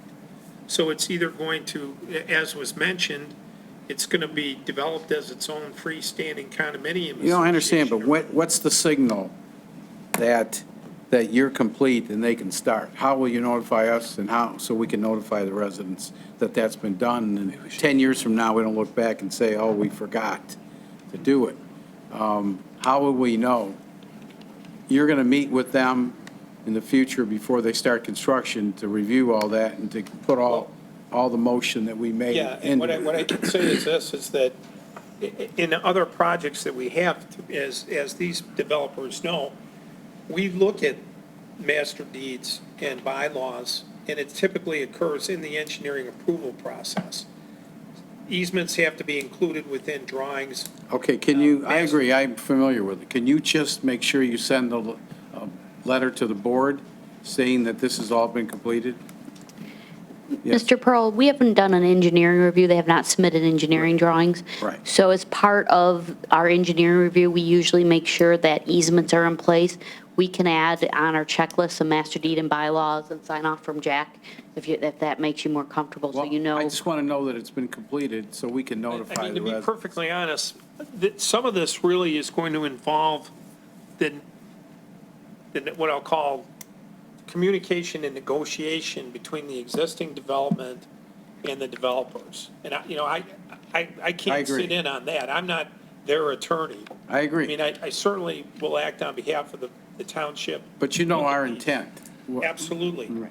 Okay. But just like the gentleman stood up and mentioned about the water, frankly, that's an issue that should be able to be resolved. I mean, there are only a certain limited number of options on that. They're going to have to put their heads together and pick amongst those options. But those are the kinds of issues that you would hope will get resolved sooner than later. But I just want notification to the board that during that process, when it's completed, the engineering, that those things that we talked about were taken care of. Okay, and Mr. Rizzo's and Mr. Knoll's comments have been made part of this motion also. Mrs. Meltzer, then. Thank you. Yeah, that was one of the things that I thought was important to mention, and it really is going to be part of, the people that live there. It's going to have to come down to who's going to be chosen to represent the association and make that communication, keep in communication with the developers, and hopefully the developers will give you notice in terms of when they start and what you need to do in terms of parking and making sure the roads are cleared, and then your expectations also of things being cleared out as the development proceeds. So communication is definitely key, and I'm not sure when somebody said that the developer right now holds all the power, they still, as they've expressed here tonight, are willing to communicate with you. So I think it might be up to the people that own the property to set that up. And if that doesn't happen, then I guess that would be something that maybe, as Mr. Pearl had mentioned, how would the board know that? Nancy Grebe again. The communication has not occurred, and that's why we're here tonight. We just found out about this being done last Friday. And I really don't know how we got onto it, but we did somehow. So we had no idea any of this was going on. It was all kept on the down low. Did we send something out? And, yeah. We were So- required to send something out, right? Actually, no, we weren't No. required to send public they notice weren't. out on something like this, but I have been speaking with Mr. Hearn, who I believe is on the board, for a number of weeks now. He's been in my office at least 3 times. Okay. And I've been having discussions about what the submittals were from the time they submitted to the department comments that we had about materials of construction and those types of things. I've been having continual conversation with him, and in fact, notified him as well of tonight's meeting so that he could let everybody know, because this is not something where the planning department. Did he indicate he represented the community? That was my understanding, yes. Okay, thank you. You're welcome. Mr. Rizzo? You need to use the microphone. Yeah, I just want to let the board know that we did meet with the members of the board about a week or so ago to discuss. Association the board. meeting. Yes, we did, at our model. And we laid everything out exactly, what our intent was with Pulte. And they all agreed that, bringing Pulte in, with their strength and the financial ability, it's going to make the project go a whole lot faster. I agree. So they were happy about that. But there's issues that we, in all these different matters, but we will address them all, and they'll be a phenomenal addition to our project. I mean, bottom line is to get the project completed as quickly as we can. Mr. Cannon, I would ask just one more thing, that it would be a good idea, I think, now in a public meeting with everybody able to hear it, that we identify who will be the developer's representative for purposes of contact and so on. Mike, you want to address that? Not me. I'd be happy to represent the developer with contact with the homeowners. I do it all the time on Pulte's behalf. I'm with Diffin Umlor. I have some business cards. I'm happy to share them with you. They have my cell phone, so if you get mad at me, you have a way to take out your anger on it. I've been doing this for over 20 years. One of the things that I always have believed in is that good communication with adjacent residents is really important. So, a gentleman handed me a paper this evening and with his concerns on it, and we've addressed all of those concerns, but he didn't know it, and so he had no way of knowing. So I'm glad that you all came out to protect your concerns. I'm happy to be the point of contact. I'll pass out business cards. And again, just to be, absolutely clear, we have to have condominium documents recorded. And those condominium documents can't stand alone without sharing the utilities and the roads and the stormwater treatment systems. And the township has the control over approving those things. So when you make your motion tonight, contingent upon the representations that we've made here, that there'll be appropriate maintenance and cost sharing for the shared improvements, for the common improvements. Those will be guarantees that we don't just get to go away and disappear. The township has the ability to approve those documents. So you'll be well represented by your township, and I'm happy to have you have my email and my cell phone because I've been doing it for a long time. We won't let you All down. those representations are in the motion and the support of the motion. Roll call, please. I raised my hand, I'm sorry. Okay. Sorry. Hi, Margaret Macaria, 40622 Orchid Trail, and I am one of the board members for Hillcrest, so I'd be happy to take the card. Okay, he's offering. I think I'm the only one here. in Rizzo. Mr. Gilham? So, I mean, we have this project, oh, I'm sorry, are you finished? Oh, or did you have more? Quick I question, wanted to. how long do you think this will take? The, project? you have to address, Oh, I'm sorry, we were wondering how long this would take, this project, depends how long it takes to sell them. to build. I don't think they can anticipate, sense. and I don't think he would be able to give you an accurate answer. I think they would like to get the project started as soon as they can, and I think they'd like to sell them as quickly as they can. Okay. They would be in everyone's best interest. Okay, thank you. Mr. Paul, is it a quick question, or are you going to summarize everything? We can't hear you, ma'am. You have to, Clarification on what the, Dawn what the Eaton, conditional things are. 21262 Lilac Lane, and we're original owners. I think one of the frustrations talking to neighbors that we've had is that people come in, there's no model open. You need to address There's the board. there's no model open. You know, we live on a cul-de-sac, so it's they come by the house and they go out. Our security camera picks up on an average day, between 50 and 90 incidents with cars coming down and around and out. But there's no model, there's nobody, there's a phone number, I think, on, but I think if Pulte, hopefully they're going to have. Ma'am, you have to address the board. Hopefully, they will, have a model open that people can come in. If you're outside, people will stop and say, how do we, get in? Mr. So that- Cannon? Are you intending to put a model up? We are. Thank you. Mr. Cannon, and just And it will be to open. respond, to respond to you, I've been in those models. They have been open, just as maybe a month or so ago, they were open, and because I was hoping my mom and dad would look at that and be yeah, we were on the weekend, yeah. So they are open, and there were quite a Sunday and few. Monday, I Okay, think, okay, now. okay, okay. Okay, but quite a few people go through them. Pulte's going to put a model up, it'll be open. Mr. Gilliam? Great. So we have a motion, and it's on the floor. I think everybody wants to see the project move forward, but, it's all the details and how we put this together. And there's this concept of whether they operate separately with easements or whether they become the same association. It's good to have it separate for the time being, I think, is correct.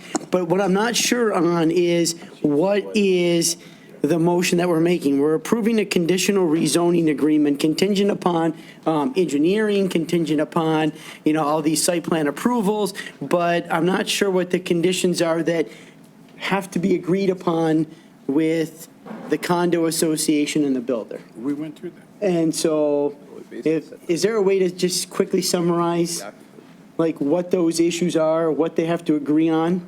Because I, like Mr. Pearl, don't know when we're done with that. What's the point when that's completed?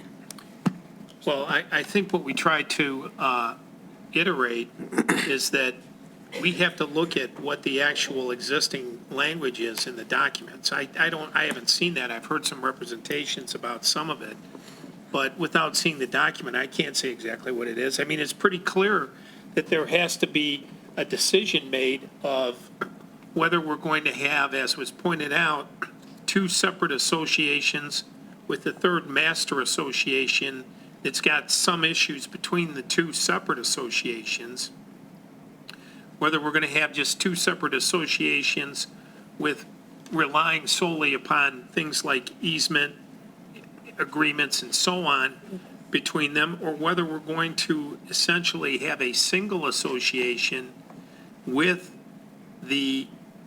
both of the developments together operating as a single association, which Right. probably I is the understood those three simplest, but- options. But what and also to add to that, Mr. Rizzo indicated that he thought it was going to be one association combined. So he believes that was what the Well, intent was. That's what I was about to say. That's typically the simplest, but from what I'm gathering here, there's going to be a meeting or between the developer and the other members of the association to probably explore which direction to go in. I'm not sure that at this point we want to start directing what we think should be done. I'm not comfortable doing it because I haven't seen the documents yet. I don't know exactly what they say.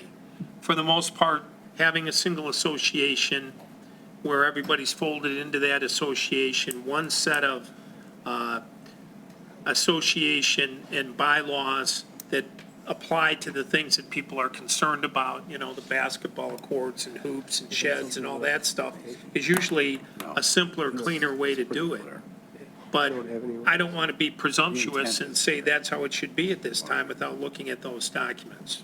Can't define it anymore. It's there. Okay, so, all right, so then, and a comfort to vote on it, to say, yes, move it forward, what are we actually approving? And that becomes the difficulty because we haven't looked at it You're yet. approving the project with the stated number, with the development plans, with the elevations, with the representations on square footage, with the identification of the nature of the units and so on, as was represented, and with the understanding that there will be meetings that occur and a resolution achieved to address this issue of the association.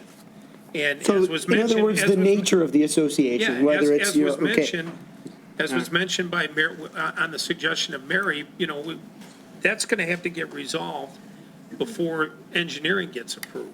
Okay, all right, so we have another spot where Yeah. this has to come back before us. Mr. Very Gilliam, good. if I could just add, when we do engineering reviews, we're kind of the clearinghouse. We don't allow people to move forward without their sanitary permits or their storm permits or their water permits or a soil erosion permit. We've had other condos where we have this as part of it that just has come through recently. So this will just be one of the many things we'll make sure is in order before they get final engineering approval. Okay, very good. Then we're going to vote. Jeff Hearn, I just wanted to straighten out the record that I've been talking with Mr. Thompson in regards to this issue going back 2 or 3 weeks or so, and I have been on the board for 4 years. I do not currently serve this year on the board. Maggie does with another individual for the community. However, Mr. Rizzo did have a meeting last Tuesday, and that way it clarified. So I was the one that tried to get the information out to the community so they would understand, because there's a lot of concerns here with the way it was presented. And in this particular proposal, it strictly says that Pulte is heading up a independent community, which obviously has a lot of impact on what we've been discussing as far as shared expenses and things like that. But It's a lovely community. I think it's only going to get better. I think this is a good way to resolve the issue. okay, But that will have a roll call, please. Mr. Keys? Yes. Mr. Pearl? Yes. Or was I you? was the one. Oh, I'm sorry, I thought Mr. Pearl did that. One moment. Mrs. West? Yes. Mr. Pearl? Yes. Mr. Cannon? Yes. Mr. Argona? Yes. Mr. Gilliam? Yes. Mrs. Meltzer, yes, motion passes. Get his cards. And we still have a meeting going on, so I would appreciate, I know there's a lot of you here, and you were very pleasant and very polite. If you could do the same on the way out, we would appreciate it. Thank you. With that, we go to item 8. Conditional rezoning from B1 neighborhood business to B3 general business. Commission has held public hearing on the proposal for a conditional rezoning from B1 Neighborhood District to B3 General Business District and site development plan for 15 Mile Retail Center being located fronting the north line of 15 Mile Road between Miami Road and Silver Maple Drive. Is this going to be problematic? Yeah. Should we wait till they get out? Hit the gavel. I don't know. Everybody's excited. Subtitles now, so no, They're excited. There's closed captioning. yeah, close. There you go. Okay, continue, please. In consideration of grant of variance by the Clinton Township Board of Appeals, we hereby make recommendation for approval of the conditional rezoning agreement to permit the rezoning of the subject property from B1 Neighborhood Business to B3 General Business for the development of 15-mile retail center referred to as and of the site plan as stamped and dated February 14th, 2019. This action was approved by unanimous vote, and a copy of the notice of the February 14th, 2019 public hearing containing legal description and a sketch of location of the land in question is attached for information and file. This matter was petitioned by Mr. Dominic Bacall, West Equities LLC, 29580 Northwestern Highway, Suite 1000, Southfield, Michigan, 48034, as represented by Mr. Shakir W. Al-Kafahi, West, or W. Equities LLC, same address. We submit this proposal for consideration and would appreciate advisement of your determination. Sincerely, Catherine Cherry, Secretary for the Clinton Township Planning Commission. And I believe the residents who live in a condominium were very involved in this process, and they're very happy with the shared drive of Silver Maple. And Mr. Thompson, it seems like everything is good with this project. Yes, this is an item that actually started before I came on board about a year ago. And it's been through a lot of iterations. There were a lot of discussions at the Planning Commission level. And I think at every turn, really, the developer involved the condominium association. You have correspondences from that association showing their support. Variances were granted. I think they've gone over and above on this site as far as landscaping and screening. So I think this is a win-win for everybody involved. Very good. So moved. Moved by Mr. Pearl, supported by Mr. Gilliam. Wait, Mr. Cannon, I'm sorry. Mr. Dolan and I had a little sidebar before this item, and I did speak with the developer about this. Conditional zoning agreements that you've seen in the past that have gone from a B1 to a B3 use, there's been the recommendation or the contingent that it not include the adult-oriented uses that are typical of a B3 in this type of development. Obviously, I think the key component to having this conditional zoning agreement come forward was the ability to have B1 uses, but be allowed to have a B3 in respect to the drive-through for a coffee. I think it's, the developer's representative and I have talked about that. I think that for consistency's sake, if that's what the board is looking for, to, again, restrict those types of uses on that property. I'll add that. Well, hold on, wait. This is being done as a conditional zoning agreement under the Zoning Enabling Act. The board has no authority to negotiate or to demand anything from the developer. On these types of agreements, the developer has to voluntarily offer the conditions which we then approve. So it's up to the developer whether or not he wants to voluntarily offer that. Okay. Typically what we have had is we've had not only a limitation that there under no circumstances can be any of the B3 uses, such as adult-themed uses or tattoo parlors, billiard halls, massage parlors, that sort of thing. We've also had, and it's permitted under this section of the statute, to have a reversion period, so that if the developer doesn't initiate the development by a certain date and then complete it by a certain date, that there's a reversion back of the rezone of the zoning, which I don't think was initially offered, and I don't know if you're offering that or not, but that's typical. I think there is. Here's what I need. Oh, let me introduce myself. Yes, please. Randy Martinuzzi on behalf of W Equities. I actually have the conditional zoning agreement that I proposed, and I do have a 24-month from the signing with the township, and then any extensions if they were to so choose to grant them. But we do have 24 months.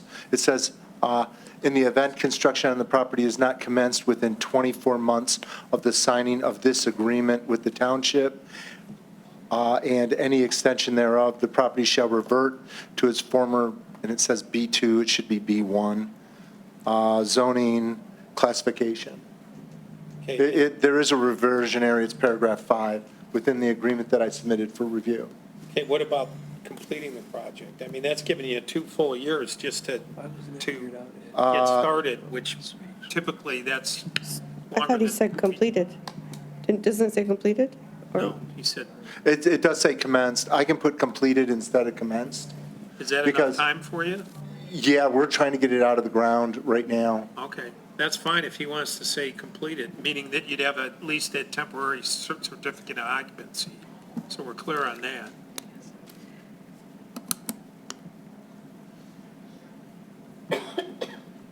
And voluntary use restrictions. And then,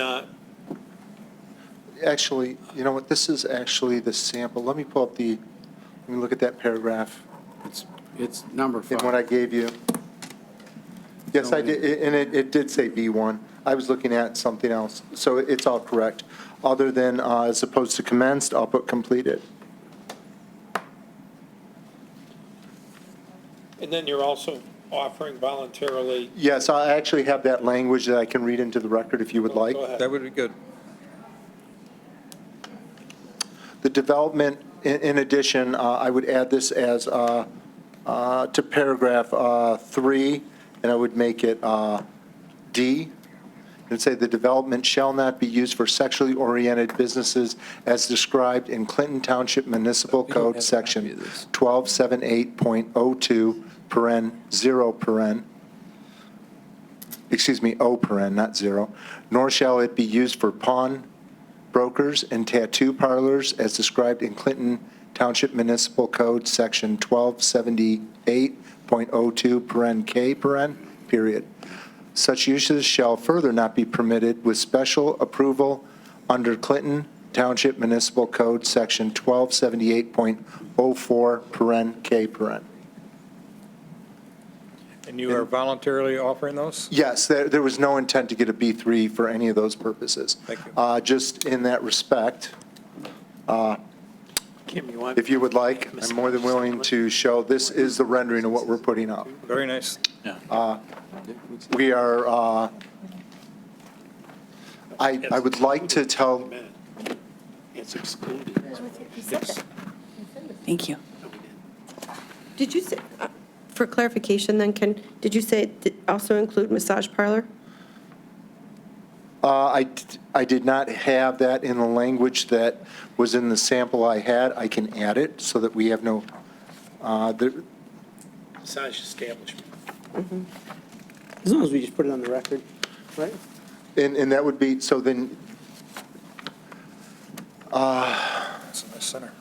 boy, because you have the blue-green now, I do not have any intention of that, but we have had the Massage green or? the massage There's a green, lot but of I have a franchise. very nice center that we have a spa, and within the spa, they do Massage. foot massages, they do, I don't know where that line crosses over. Point of order, why was this not brought up at the planning commission level? Why are we doing this haphazardly right now? Well, they came not for a conditional uncommon. rezoning, and they're offering some additional considerations that they don't have to offer. At that point, planning commission can't make that decision. But the planning commission can't add that on to their recommendation to this board? No. No. You can ask Understood. for it. Yeah, Okay. the way the statute reads is it is not a negotiation, it's not a demand made by us. It Understood. has to be voluntarily offered by the petitioner. So just for clarification, I mean, So- we saw these renderings at the planning commission level. We thought they were very good renderings. It looks like a great project. And we had the condo complex come in from behind them, said that they had been working with the builder. They were extremely happy, so Same thing in zoning. Yeah. We gave them some variances. I'll Did I not include give in you my enough motion copies? Yeah. what the Wait, petitioner, excuse me, Mr. added. Cannon, I was having a conversation though regarding the massage establishment. I wanted to make sure. You know, we have had a problem with massage establishment in this community. However, I understand what you're saying, that there are legitimate massage establishments that are franchises and, you know, competitive and bring a lot of value to the community. So we wouldn't want really to penalize or create a situation where somebody couldn't take advantage of something that really is a good thing when it's done right, I guess, or legally. So I know, Mr. Dolan, you offered that possibly we should add that, but I'm thinking that there was another establishment on 19 Mile Road that also was discussed, and they had said that they thought that, there are legitimate massage establishments that they would like to, possibly have as a tenant. So I think we should probably exclude that. Excuse me? We couldn't hear you. So as a I don't want it sidebar, to say Jack Dolan and massage. If it's at primary, it's just, I know that some of the salons, we have, in one of our things, we have it's just the whole experience with, where you get the rocks and it's a spa. And I just want, as long as, I just don't know at what point you guys take a spa and say, oh, that's a massage parlor. Because the spa, where they have the rocks, they have the saunas, whatever they do. I've only done them at resorts. Yeah. I have, so. Mr. Cannon, can I speak with our attorney? Jack, would it be problematic if we restricted it to massage establishments that are franchised, or can we not do that? No, can we say, Secondary. can I just put within there, leave it as it was, and then put, or establishments that's principal business is massages? You're making us the offer. We're not asking. I know, and that's what I'm offering to do. Okay. Is I don't want a massage parlor. I just don't want to lose some quality tenants for this center. I understand what you're saying. Because what we did is when we came in, I think we went 40% restaurant, 60% service. I have a bank that's going in, one of them. We have and I have the lease in front of me, but it's not signed, so I can't disclose it until it's signed. That's part of the LOI.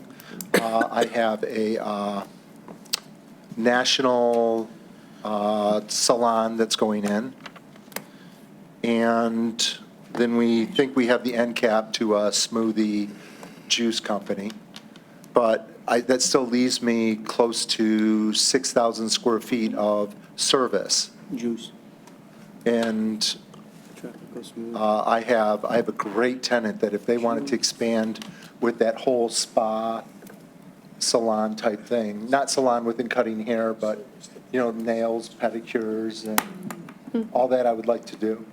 Yeah, I think I made the motion an hour ago. But can we just say that whatever the petitioner just offered is included in the motion? Yep. Who supported it? I did. Do you support You that? okay with I'm in that? agreement. Okay, can we just, Well, I have a quick, very quick, just a compliment. So when I look at this plan, the most exciting thing to me, obviously trees everywhere, that's great, but you've also put vegetation near the drive-through. And it's something that I'm really hopeful that we take in this community and run with, something in the future we actually even make as a requirement, because I think it just really increases the value of that property and the experience for the consumer. It was something I think that in Conservation Committee it had been brought up as one of those ideal situations to have in a community, and so I hope that we'll continue to have that as a standard here in Clinton Township. And before you motion, there is one point of clarification I also wanted to make. When the Planning Commission recommendation was put in, it was put in based upon our site plan of February 14, 2009.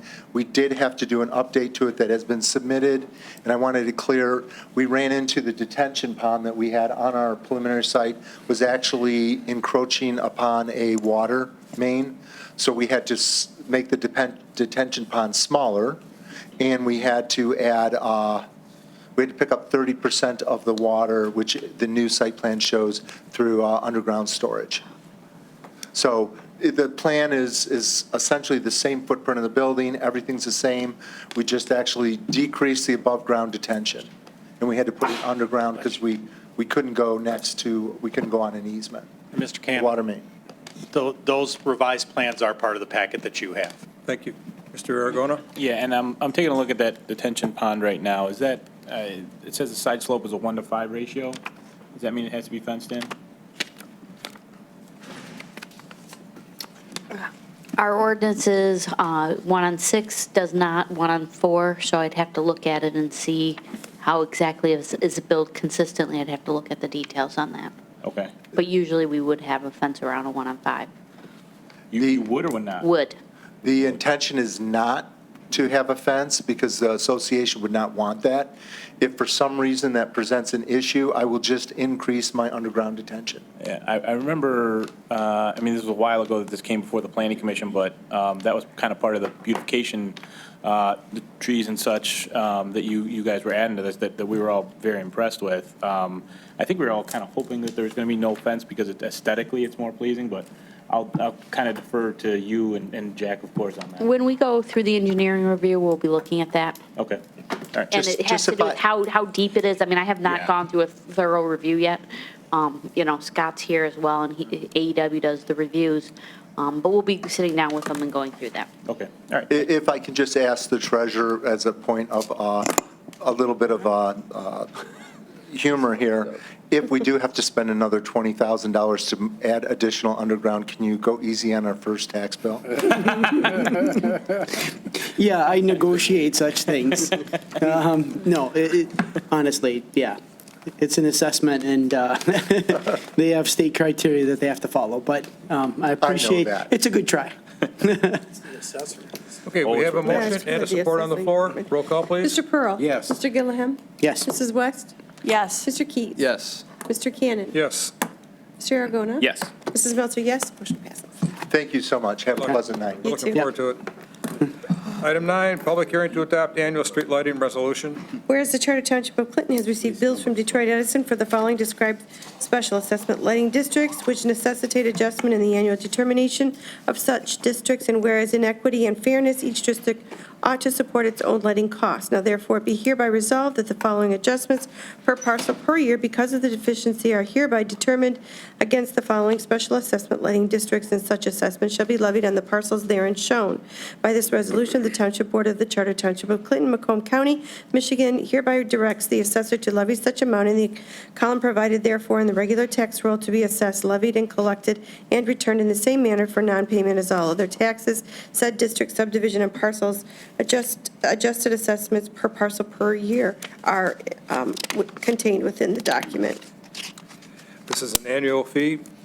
So moved. Support. Thank you. Hold it, it's a public hearing. Public hearing. Is there a move to close the public hearing? Well, we have to You see wanna if ask? anybody from the public wants. At least Is there try. anybody that wants to ask about their? Sam? They all got license because Tearing they it want them. down? All right. Okay. Close the public hearing. I'll make another motion to close the public hearing. Is there support to close the public hearing? Support. Roll call, please. Mr. Keys? Yes. Mr. Pearl? Yes. Mr. Cannon? Yes. Mr. Aragona? Yes. Mr. Gilliam? Yes. Mrs. Melter, yes. Motion passes. Thank you. And item 10, request approval. Wait a minute, you have Now to, we need to approve it. yeah. So moved to adopt the resolution. Support. Roll call. Mr. Pearl? Yes. Mr. Aragona? Yes. Mr. Keys? Yes. Mr. Cannon? Yes. Mr. Gilliam? Yes. Mrs. Melter, yes. Motion passes. Okay. I've been excited about number 10. You The really approval like for the that Class food. C license, That's good. the transfer for Mi Pueblo on Groesbeck. Dear Board members, applicant Taquiera Mi Pueblo Express LLC located at 26 South Groesbeck Highway, Clinton Township, Michigan 48036, has successfully fulfilled the requirements per the Building Department and Fire Department, as well as the police background check and payment of the application fees necessary to acquire a liquor license transfer. Based on this fulfillment of requirements, Taquiera Mi Pueblo Express LLC requests approval upon a conditional upon C of O from this honorable board, and this is a transfer ownership of Class C and an SDM license. Thank you for your attention to this matter. Sincerely, Kim Meltzer. Is there a motion to approve? So moved. Support. Thank you. Roll call, please. Mr. Keys? Yes. Mr. Gilliam? Yes. Mr. Pearl? Yes. Mr. Cannon? Yes. Mr. Aragona? Yes. Mrs. Meltzer, yes. Motion passes. Thank you. Item 11, bid award, steel door and frame replacement. The name. We can't teach Spanish. Okay, dear members of the board, after advertising on Mitten, we received 2 bid proposals for the replacement of steel doors and frames at 7 park facilities. I am recommending that we award the bid to the low bidder, KVM Door Systems, Inc. The amount of their proposal is $30,117, which is $6,117 over the budgeted amount. We are projecting to be under budget on our overall park budget, as some anticipated projects will not be addressed this year. We have budgeted $24,000 in 2019-20 for budget for this project. Sincerely, Mary Bednar, Director of the Department of Public Services. Is there a motion to approve? So moved. Support. Thank you. Roll call, please. Mr. Gilliam. Yes. Mr. Pearl. Yes. Mrs. West. Yes. Mr. Keys. Yes. Mr. Cannon. Yes. Mr. Aragona. Yes. Mrs. Melter, yes. Motion passes. Thank you. Item 12 has been deleted. Item 13, bid award, fence enclosure. Dear members of the board, after advertising on Mitten, we received 8 bid proposals for a fence enclosure and gate for our DPW maintenance facility. I am recommending that we award the bid to the low bidder, Mr. Fence. The amount of their proposal is $12,952, which is under budget. We have budgeted $25,000 in 2019-20 budget for this project. Sincerely, Mary Bednar, Director of Department of Public Services. So moved. Mr. Cannon? Mrs. Bednar? If we could add 2 things. First of all, I had actually typo there. We budgeted 30,000, so we're even more under budget. And then second thing is if we can ask permission to waive the fence permit fee from the building department. Would the motion maker include that? Yes. Thank you. And who supported it? I did. Okay. You good? Roll call, please. Mr. Keys? Yes. Mr. Aragona? Yes. Mrs. West? Yes. Mr. Pearl? Yes. Mr. Cannon? Yes. Mr. Gilliam? Yes. Mrs. Melter, yes. Motion passes. Thank you. Item 14, bid award, Gratiot and Remick water main replacement. Dear board members, on August 27, 2019, the Charter Township of Clinton's Clerk's Office received a total of 7 bids and processed a total of 6 responsive bids for the above referenced project. Our office checked the tabulation of the responsive bids submitted, and the low bidder is DVM Utilities, Inc. of Sterling Heights, Michigan. In the bid amount, total amount of $1,117,324.25. A copy of the final bid tabulations were attached with this letter. The project consists of the installation of a new 12-inch diameter transmission water main along Gratiot Avenue from Remick to Phelps Street. A new 8-inch diameter water main will be installed along Remick Drive and Gratiot Avenue to Meadowdale Drive. New water main crossings will be installed across Gratiot Avenue at Phelps Street, which is 12-inch diameter, and across Metropolitan Parkway near Theodore Street, 8-inch diameter. This project also includes the reconfiguration of a critical existing sanitary sewer in the sewer ACO district located at the Gratiot Avenue and Phelps Street intersection. Those improvements will help to minimize maintenance issues currently encountered at this location and maintain optimal wet weather flow capacity. As a condition of the bid requirements, prospective bidders were required to be pre-qualified for water main replacement, sanitary sewer replacement, and horizontal directional drilling for water main or low-pressure sewers in existing residential or commercially developed areas. DVM Utilities, Inc. provided the necessary pre-qualification information to be considered for bid award. The bid results were reviewed with the Director of Public Services and Township personnel. Based upon the bid submitted and conditions noted above, we recommend that the Gratiot Avenue and Remick Drive water main replacement be awarded to DVM Utilities, Inc., located at 6045 Sims Drive, Suite 2, Sterling Heights, Michigan, 48313, in the amount of $1,117,324.25. Sincerely, Scott Chabot, Senior Project Manager with AEW Engineering. This project has been budgeted. So moved. Support. Thank you. Roll call, please. Mr. Pearl. Yes. Mr. Keys. Yes. Mrs. West. Yes. Mr. Cannon. Yes. Mr. Aragona. Yes. Mr. Gilliam. Yes. Mrs. Melter, yes. Motion passes. Thank you. And item 15 is a request for an RFP of M97 Groesbeck Highway Market Study and Corridor Plan. To Township Board members, on Tuesday, September 10th, 2019, the Budget Ways and Means Committee met and discussed the Planning Director's request for a market study and corridor plan of the M97 Groesbeck Highway. At this time, it is the committee's recommendation that the board allow the Planning Director to send out the attached RFP for bid. The RFP has been submitted to committee members and allowed for input from each committee member prior to submitting this to the Board of Trustees for approval tonight. Thank you for your consideration in this matter. Sincerely, Kim Meltzer, Chairperson for the Budget Ways and Means Committee. Thank you. As this board knows, we are doing the best we can on this corridor.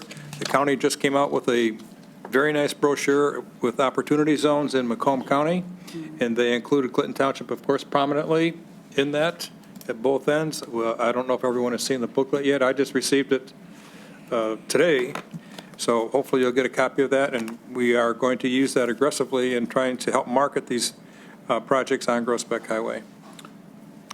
Comments or questions from the board? Mr. Cannon, we discussed this in Budget Ways and Means, and there was an explanation as to what is the difference between this and the strategic plan, and that was, we identified that it includes more than just, it's more than an economic plan, and the strategic plan takes it into more ideas, including infrastructure, boundaries, marketing, creates identities and all of that. So this is a different, this Market Study is very different, and possibly Mr. Thompson can explain it even more succinctly, but for those that may be wondering why are we doing this in conjunction with the strategic plan, there is a difference. Mr. Thompson? Thank you very much. As a lot of you know, when I was brought on almost a year ago, this was one of the focuses of bringing me forward is to try and create a plan for the redevelopment and revitalization of this corridor. This proposal that I'm submitting out, this request for proposals, really is twofold. One, in very simple terms, you can't know where you're going unless you know what you've got. And so what I'm looking for is a very basic market study that shows what we have out there, and then information that can be provided to us about current market situations, current trends in the market, so that we can optimize how we retain businesses and how we attract businesses and redevelopment within this corridor. So that base information, I think, is very important in determining how we move forward.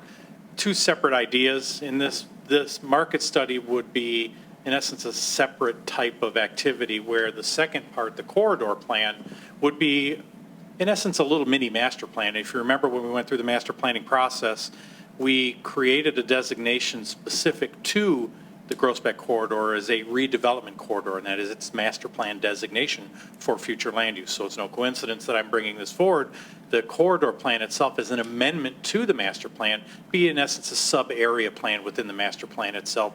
The idea here is to come up with really two main components. One, not unlike the strategic plan, getting everybody together and getting a common goal as to how do we want to see this corridor redeveloped. Common things like, do we want brick buildings? Do we want landscaping? Do we want special streetscape treatments? Do we want improvements that go above and beyond that identify the Groesbeck corridor as this up-and-coming redevelopment corridor? So the proposals that will come back, I'm looking for that type of interaction.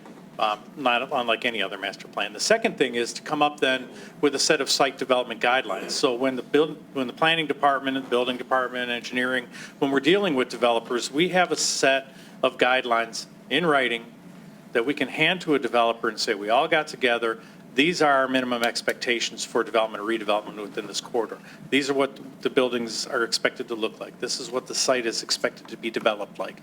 So we raise the bar and we start requiring developers to meet those standards that we've all agreed to. And then again, the final step would then be incorporating that into the master plan. So it's part of the planning commissions and the township boards' decision-making process and guide for development in this corridor in the future. Hope I didn't say too much. That's good. Thank you. Further comments or questions of the board? Member of the community? Okay. Sam Bushel, Wayland. I agree with Mr. Thompson that to know where you want to go, you have to know what you've got. And as of right now, because I think the idea of having a plan is a good idea, but right now we have a brand-new trucking company at 37641 Groesbeck that I've told you about it repeatedly. It has never had permits pulled, site plans. The taxes are way below even the purchase of the empty Sir, lot. this is not the topic. The topic is this RFP. This is not gross. No, this is not about trucks and trucking companies. This is about an RFP request. If you are going to address it, you certainly have the floor. And that's where I'm pointing out is that, as Mr. Thompson said, you might have been out of the room at the time, but he said to know where you want to go, you have to know what you've got. And it's impossible to know if the township and this board specifically, you've got 7 people on the salary that have known about this for a few months and have done nothing. And so it's a matter of how are we going to know what we've got? You have the other problem that we have the zoning board of appeals granting unbelievable variances on the Groesbeck Highway, which is part of what we've got. And there again, just recently, the planning commission, you had it right next to where the bowling alley property is. There was another business putting on a huge addition. We're talking about This is this no, this is an RFP, so we can get information, so we can help with the project on Groesbeck Highway. And we're not here to discuss individual projects up and down Groesbeck Highway at this time. I'm actually discussing the actions of planners. You are out ZBA. of order. This is not part of the agenda item. If you want to talk I about the believe- RFP, whether you think it's good or bad, Well, there again, have at it. as the planner has said, to know where you want to go, you have to know what you've got. And I'm pointing out what you got. And if this whole board agrees that this is out of line, I think you have to say something now. Otherwise, there again, you have known about these projects and you've done nothing. Sir, you are not addressing the topic. I most certainly am. No, you are not. Mr. Cannon, can I make a motion that we go out for an RFP for the market study and corridor plan along the M97 Groesbeck Highway? I'll support it. Thank you. Roll call, please. Mrs. Meltzer, yes. Mr. Aragona? Yes. Mrs. West? Yes. Mr. Keats? Yes. Mr. Pearl? Yes. Mr. Cannon? Yes. Mr. Gilliam? Yes. Motion passes. Mr. Cannon, Mr. Pearl? in general, did anybody notice that they're repaving Gratiot? Part of Yes. it. Yeah. I was told by the state reps when I asked them about it that in a couple of years, they plan on ripping out Gratiot and redoing it the right way. That the milling of the road now and replacing with asphalt, that Why are we inch and a talking about half this is now? just temporary. What does this have to do? That's good, but I'll tell you what, that temporary is pretty darn nice compared to what it was. But they're supposed to. Exactly. Yeah, but No, some of the I state agree. reps What- Why are we talking about this? They It's got not it even on the going. agenda. Yeah. Because that's been sitting there, the money's been sitting there for years. Right. But I mean, we. Put you out there with Sam. No All right. I was going to say. Item 16, request approval to sell 4 police department vehicles. Dear board members, I'm requesting board approval to sell 4 police department vehicles which are no longer in use. The vehicles will be sold by Motor City Auto Auction, Roseville, Michigan. Thank you for your prompt consideration in this matter. Sincerely, Fred Posovitz, Chief of Police. So moved. Support. Supported by Mr. Aragona. Roll call, please. Mr. Pearl. Yes. Mr. Aragona. Yes. Mrs. West. Yes. Mr. Cannon. Yes. Mr. Gilliam. Yes. Mrs. Meltzer, yes. Motion passes. Thank you. And item 17 is just a clerical issue. We've already put this person in place. Request to hire a police officer. Dear board members, I'm requesting board approval to hire a police officer to fill a current opening. He is Eric Posovitz. This hiring will take us to our 94 sworn officers budgeted positions. Sincerely, Fred Posovitz, Chief of Police. So moved. Support. Supported by Mr. Aragona. Roll call, please. Mr. Pearl. Yes. Mr. Aragona. Yes. Mrs. West. Yes. Mr. Cannon. Yes. Mr. Gilliam. Yes. Mrs. Meltzer, yes. Motion passes. Thank you. And item 18, adoption of Township Ordinance 460. This is the involving the water and sewer rates, and we discussed this at the last meeting, so this is the motion to adopt. Is there a motion? So moved. Thank you. Is there support? Mrs. West? Yeah, come on. Your turn. Yes. There you go. There you go. Supported by Mrs. West. Thank Roll call, you. please. Mr. Gilliam. Yes. Mrs. West. Yes. Mr. Pearl. Yes. Mr. Cannon. Yes. Mr. Aragona. Yes. Mrs. Meltzer, yes. Motion passes. Item 19, adoption of Township Ordinance 461. This is just revising and describing the uses, charge, readiness to serve charge, and special service charges. Is there a motion to approve? So moved. Is there a second? Second. Roll call, please. Mrs. West. Yes. Mrs. Meltzer, yes. Mr. Keys. Yes. Mr. Pearl. Yes. Mr. Cannon. Yes. Mr. Aragona. Yes. Mr. Gilliam. Yes. Motion passes. Item 20, resolution revising the general fee schedule of ordinance, Chapter 209.15, water and sewer.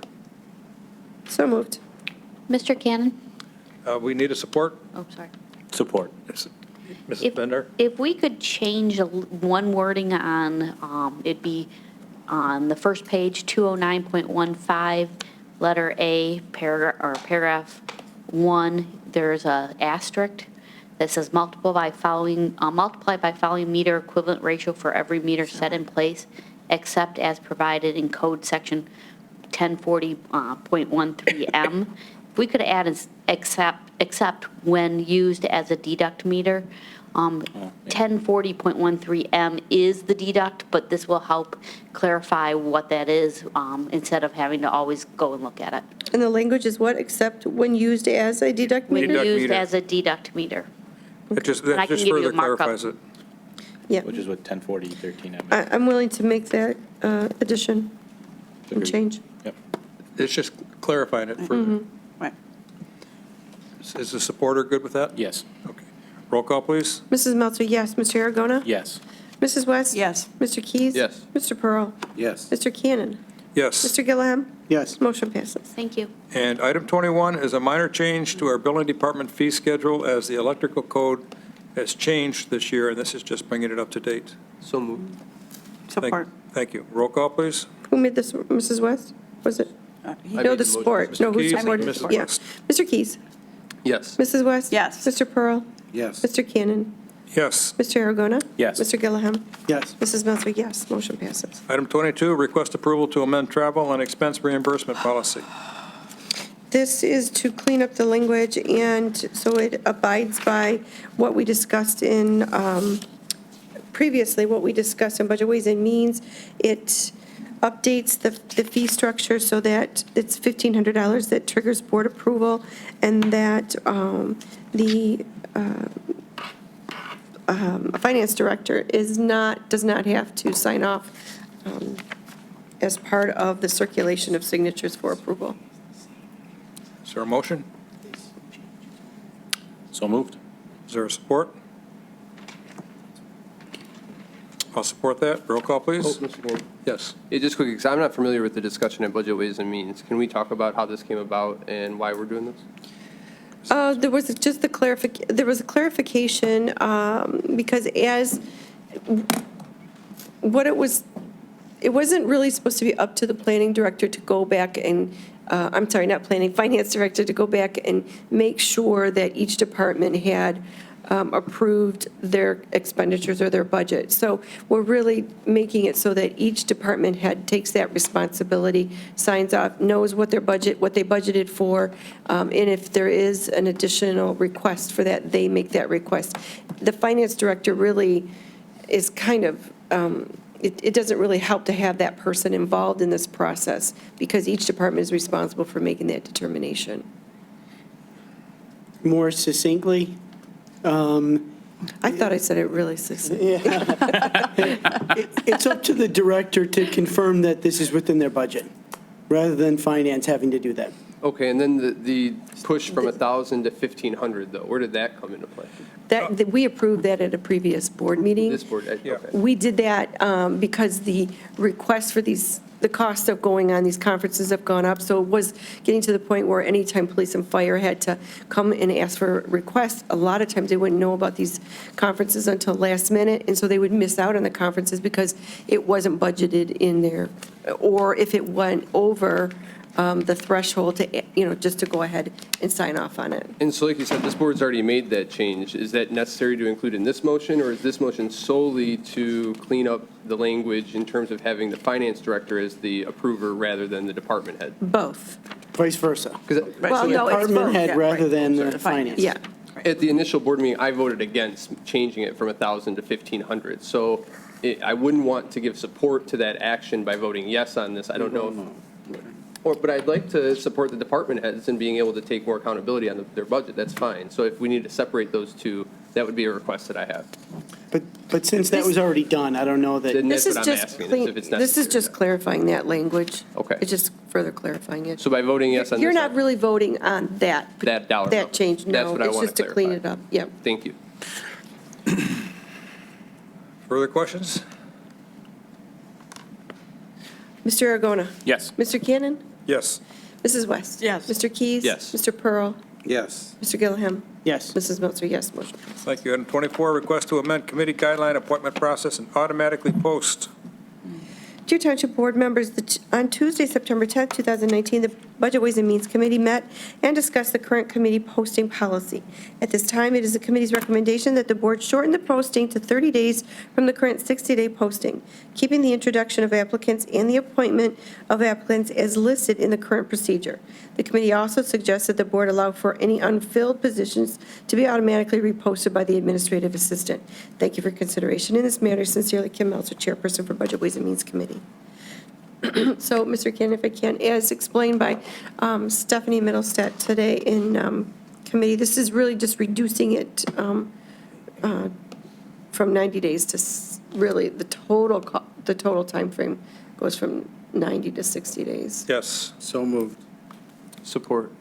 Thank you. Roll call, please. Mr. Keenan, couple comments on that. Just looking at the document, there's a couple instances where it refers to the administrative aide rather than the administrative assistant. Maybe we could clean that up as well. I don't know if we need that to be a part of the motion or to just bring that back at some Just point. bring that back. That's administrative. It says administrative assistant here. So like on appointments 8B, all candidates will be notified of the outcome Oh, via the here. letter from the Oh, okay, administrative yeah. aide. All right, 8B. Let me make sure I have that. Assistant. Okay, good. Thank you. Also on number 6, invitation, it says the administrative aide. Okay, assistant. Okay, very good. The only other thing to note is the last amendment to this, I believe it was in 2017, when we talked about interviewing, or not interviewing, but allowing people to introduce themselves and that process. We also included the sending out of a geographical map for the appointees, and that's all been sent out to members for the past couple of years now. And so I don't know if this is just a version that maybe excluded that by mistake. Maybe we could, in a future date, Mr. Cannon, you and I. Right there. 8A? 8. Perfect. Thank you very much. I appreciate you pointing that out, Mr. Pearl. That's all. Okay. Roll call. Mr. Pearl? Yes. Mr. Keys? Yes. Mrs. West? Thank you. Yes. Mr. Cannon? Yes. Mr. Aragona? Yes. I couldn't find it. Mr. Gillaham? Yes. Mrs. Meltzer, yes. Motion passes. Item 25, I know. disposition of township-owned property.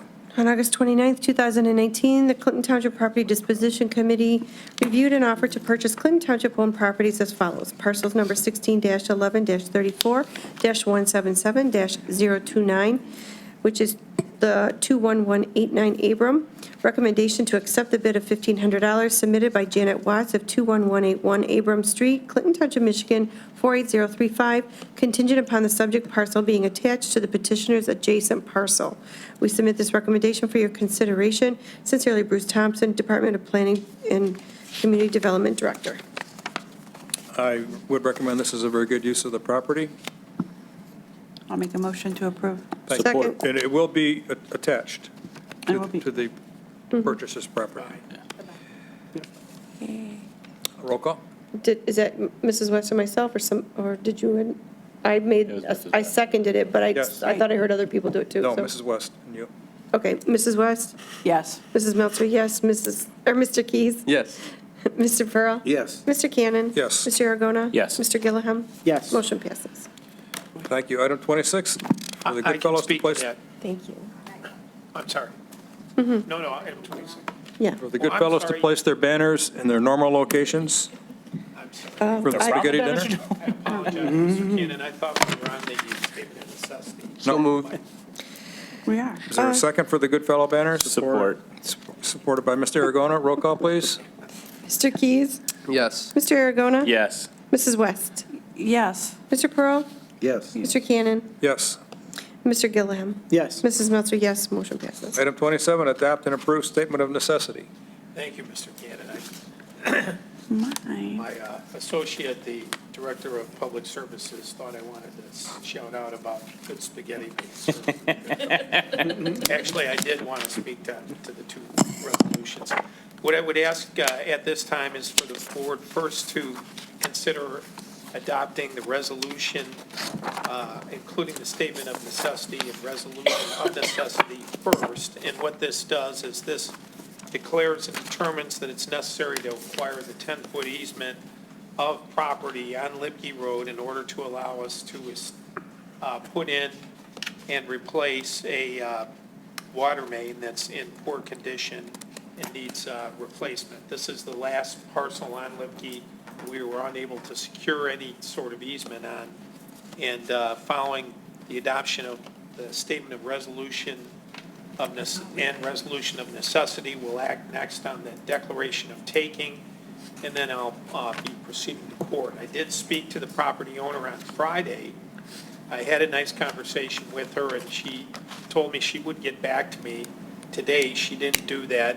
I told her I would be proceeding if she didn't contact me. I did try to reach her again this afternoon to no avail.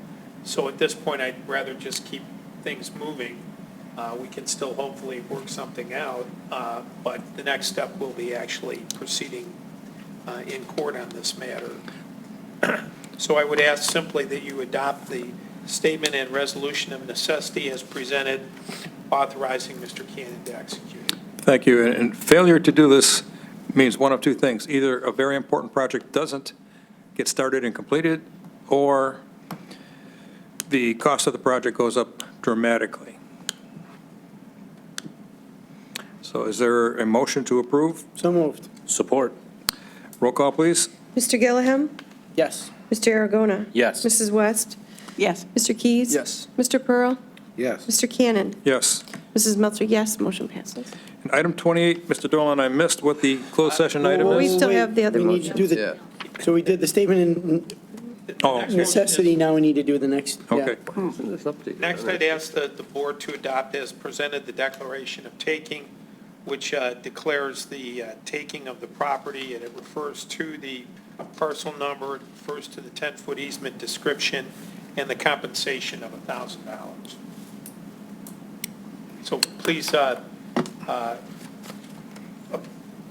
adopt Is there a motion to adopt? So moved. Support. Supported by Mrs. West. Roll call, please. Mr. Keys? Yes. Mrs. West? Yes. Mr. Pearl? Yes. Mr. Cannon? Yes. Mr. Aragona? Yes. Mr. Gilliam? Yes. Mrs. Meltzer, yes, motion passes. Now, 28.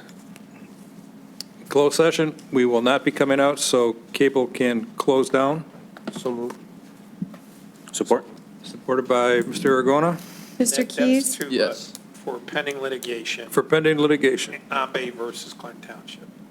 Mr. Aragona? Yes. Mrs. West? Yes. Mr. Pearl? Yes. Mr. Cannon? Yes. Mr. Gilliam? Yes. Mrs. Meltzer, yes, motion passes. Thank you. Approval of the minutes of the September 9th, 2019 regular Township Board meeting. So moved. Support. Thank you. Mrs. West? Yes. Mr. Keys? Yes. Mr. Pearl? Yes. Mr. Cannon? Yes. Mr. Aragona? Yes. Mr. Gilliam? Yes. Mrs. Meltzer, yes, motion passes. Approval of the bills? So moved. Support. Roll call, please. Mr. Aragona? Yes. Mr. Pearl? Yes. Mrs. West? Yes. Mr. Keys? Yes. Mr. Cannon? Yes. Mr. Gilliam? Yes. Mrs. Meltzer, yes, motion passes. We have one public comment. Mr. Sam Bichelle. I am concerned about Partridge Creek Mall going first to the assessor and then before the Zoning Board of Appeals on October 16th for variances to split up the mall into several different properties. They need a lot of the setbacks because the buildings were built as one mall. My problems with this are, number one, Excuse me, there's misinformation. That's not the mall, it's Partridge Creek Development. Sorry. The apartments, just so you know. He can speak to anything. I know, but it's not the mall. Same. He's giving information out that's incorrect. Okay, I was- This would not be the first It's time. not the mall, it's the apartment. reset the clock then, right, for my 3 minutes. There again, if it is for the apartments, the number one, these are self-made hardships set up by, it was site planned as a cohesive unit. Each new complex would need a new site plan, I believe, to be for parking, setbacks, and everything else. Number three doesn't apply, being it's, from what it was explained at the last meeting, what it was the mall. And I just feel that it's very important to, and there again, people can look at the tape of the meeting to see what it says. but basically there was setbacks between the buildings. And because the buildings are already built, if that's the case, to split it up into different units, it would still be a self-made or self-constructed hardship and would not fall under the zoning board of appeals, perusal to just grant a variance for it. In my, that's there again, if you read what the variance is about, if the buildings are built and they were built because they had one site plan, they literally have self-built the hardship in there. Thank you. Motion to adjourn is in order. So moved. To go into closed session. Support. Roll call, please. Mr. Keys? Yes. Mrs. West? Yes. Mr. Pearl? Yes. Mr. Cannon? Yes. Mr. Aragona? Yes. Mr. Gilliam? Yes. Mrs. Melter, yes. Thank you. Meeting adjourned to go into closed session.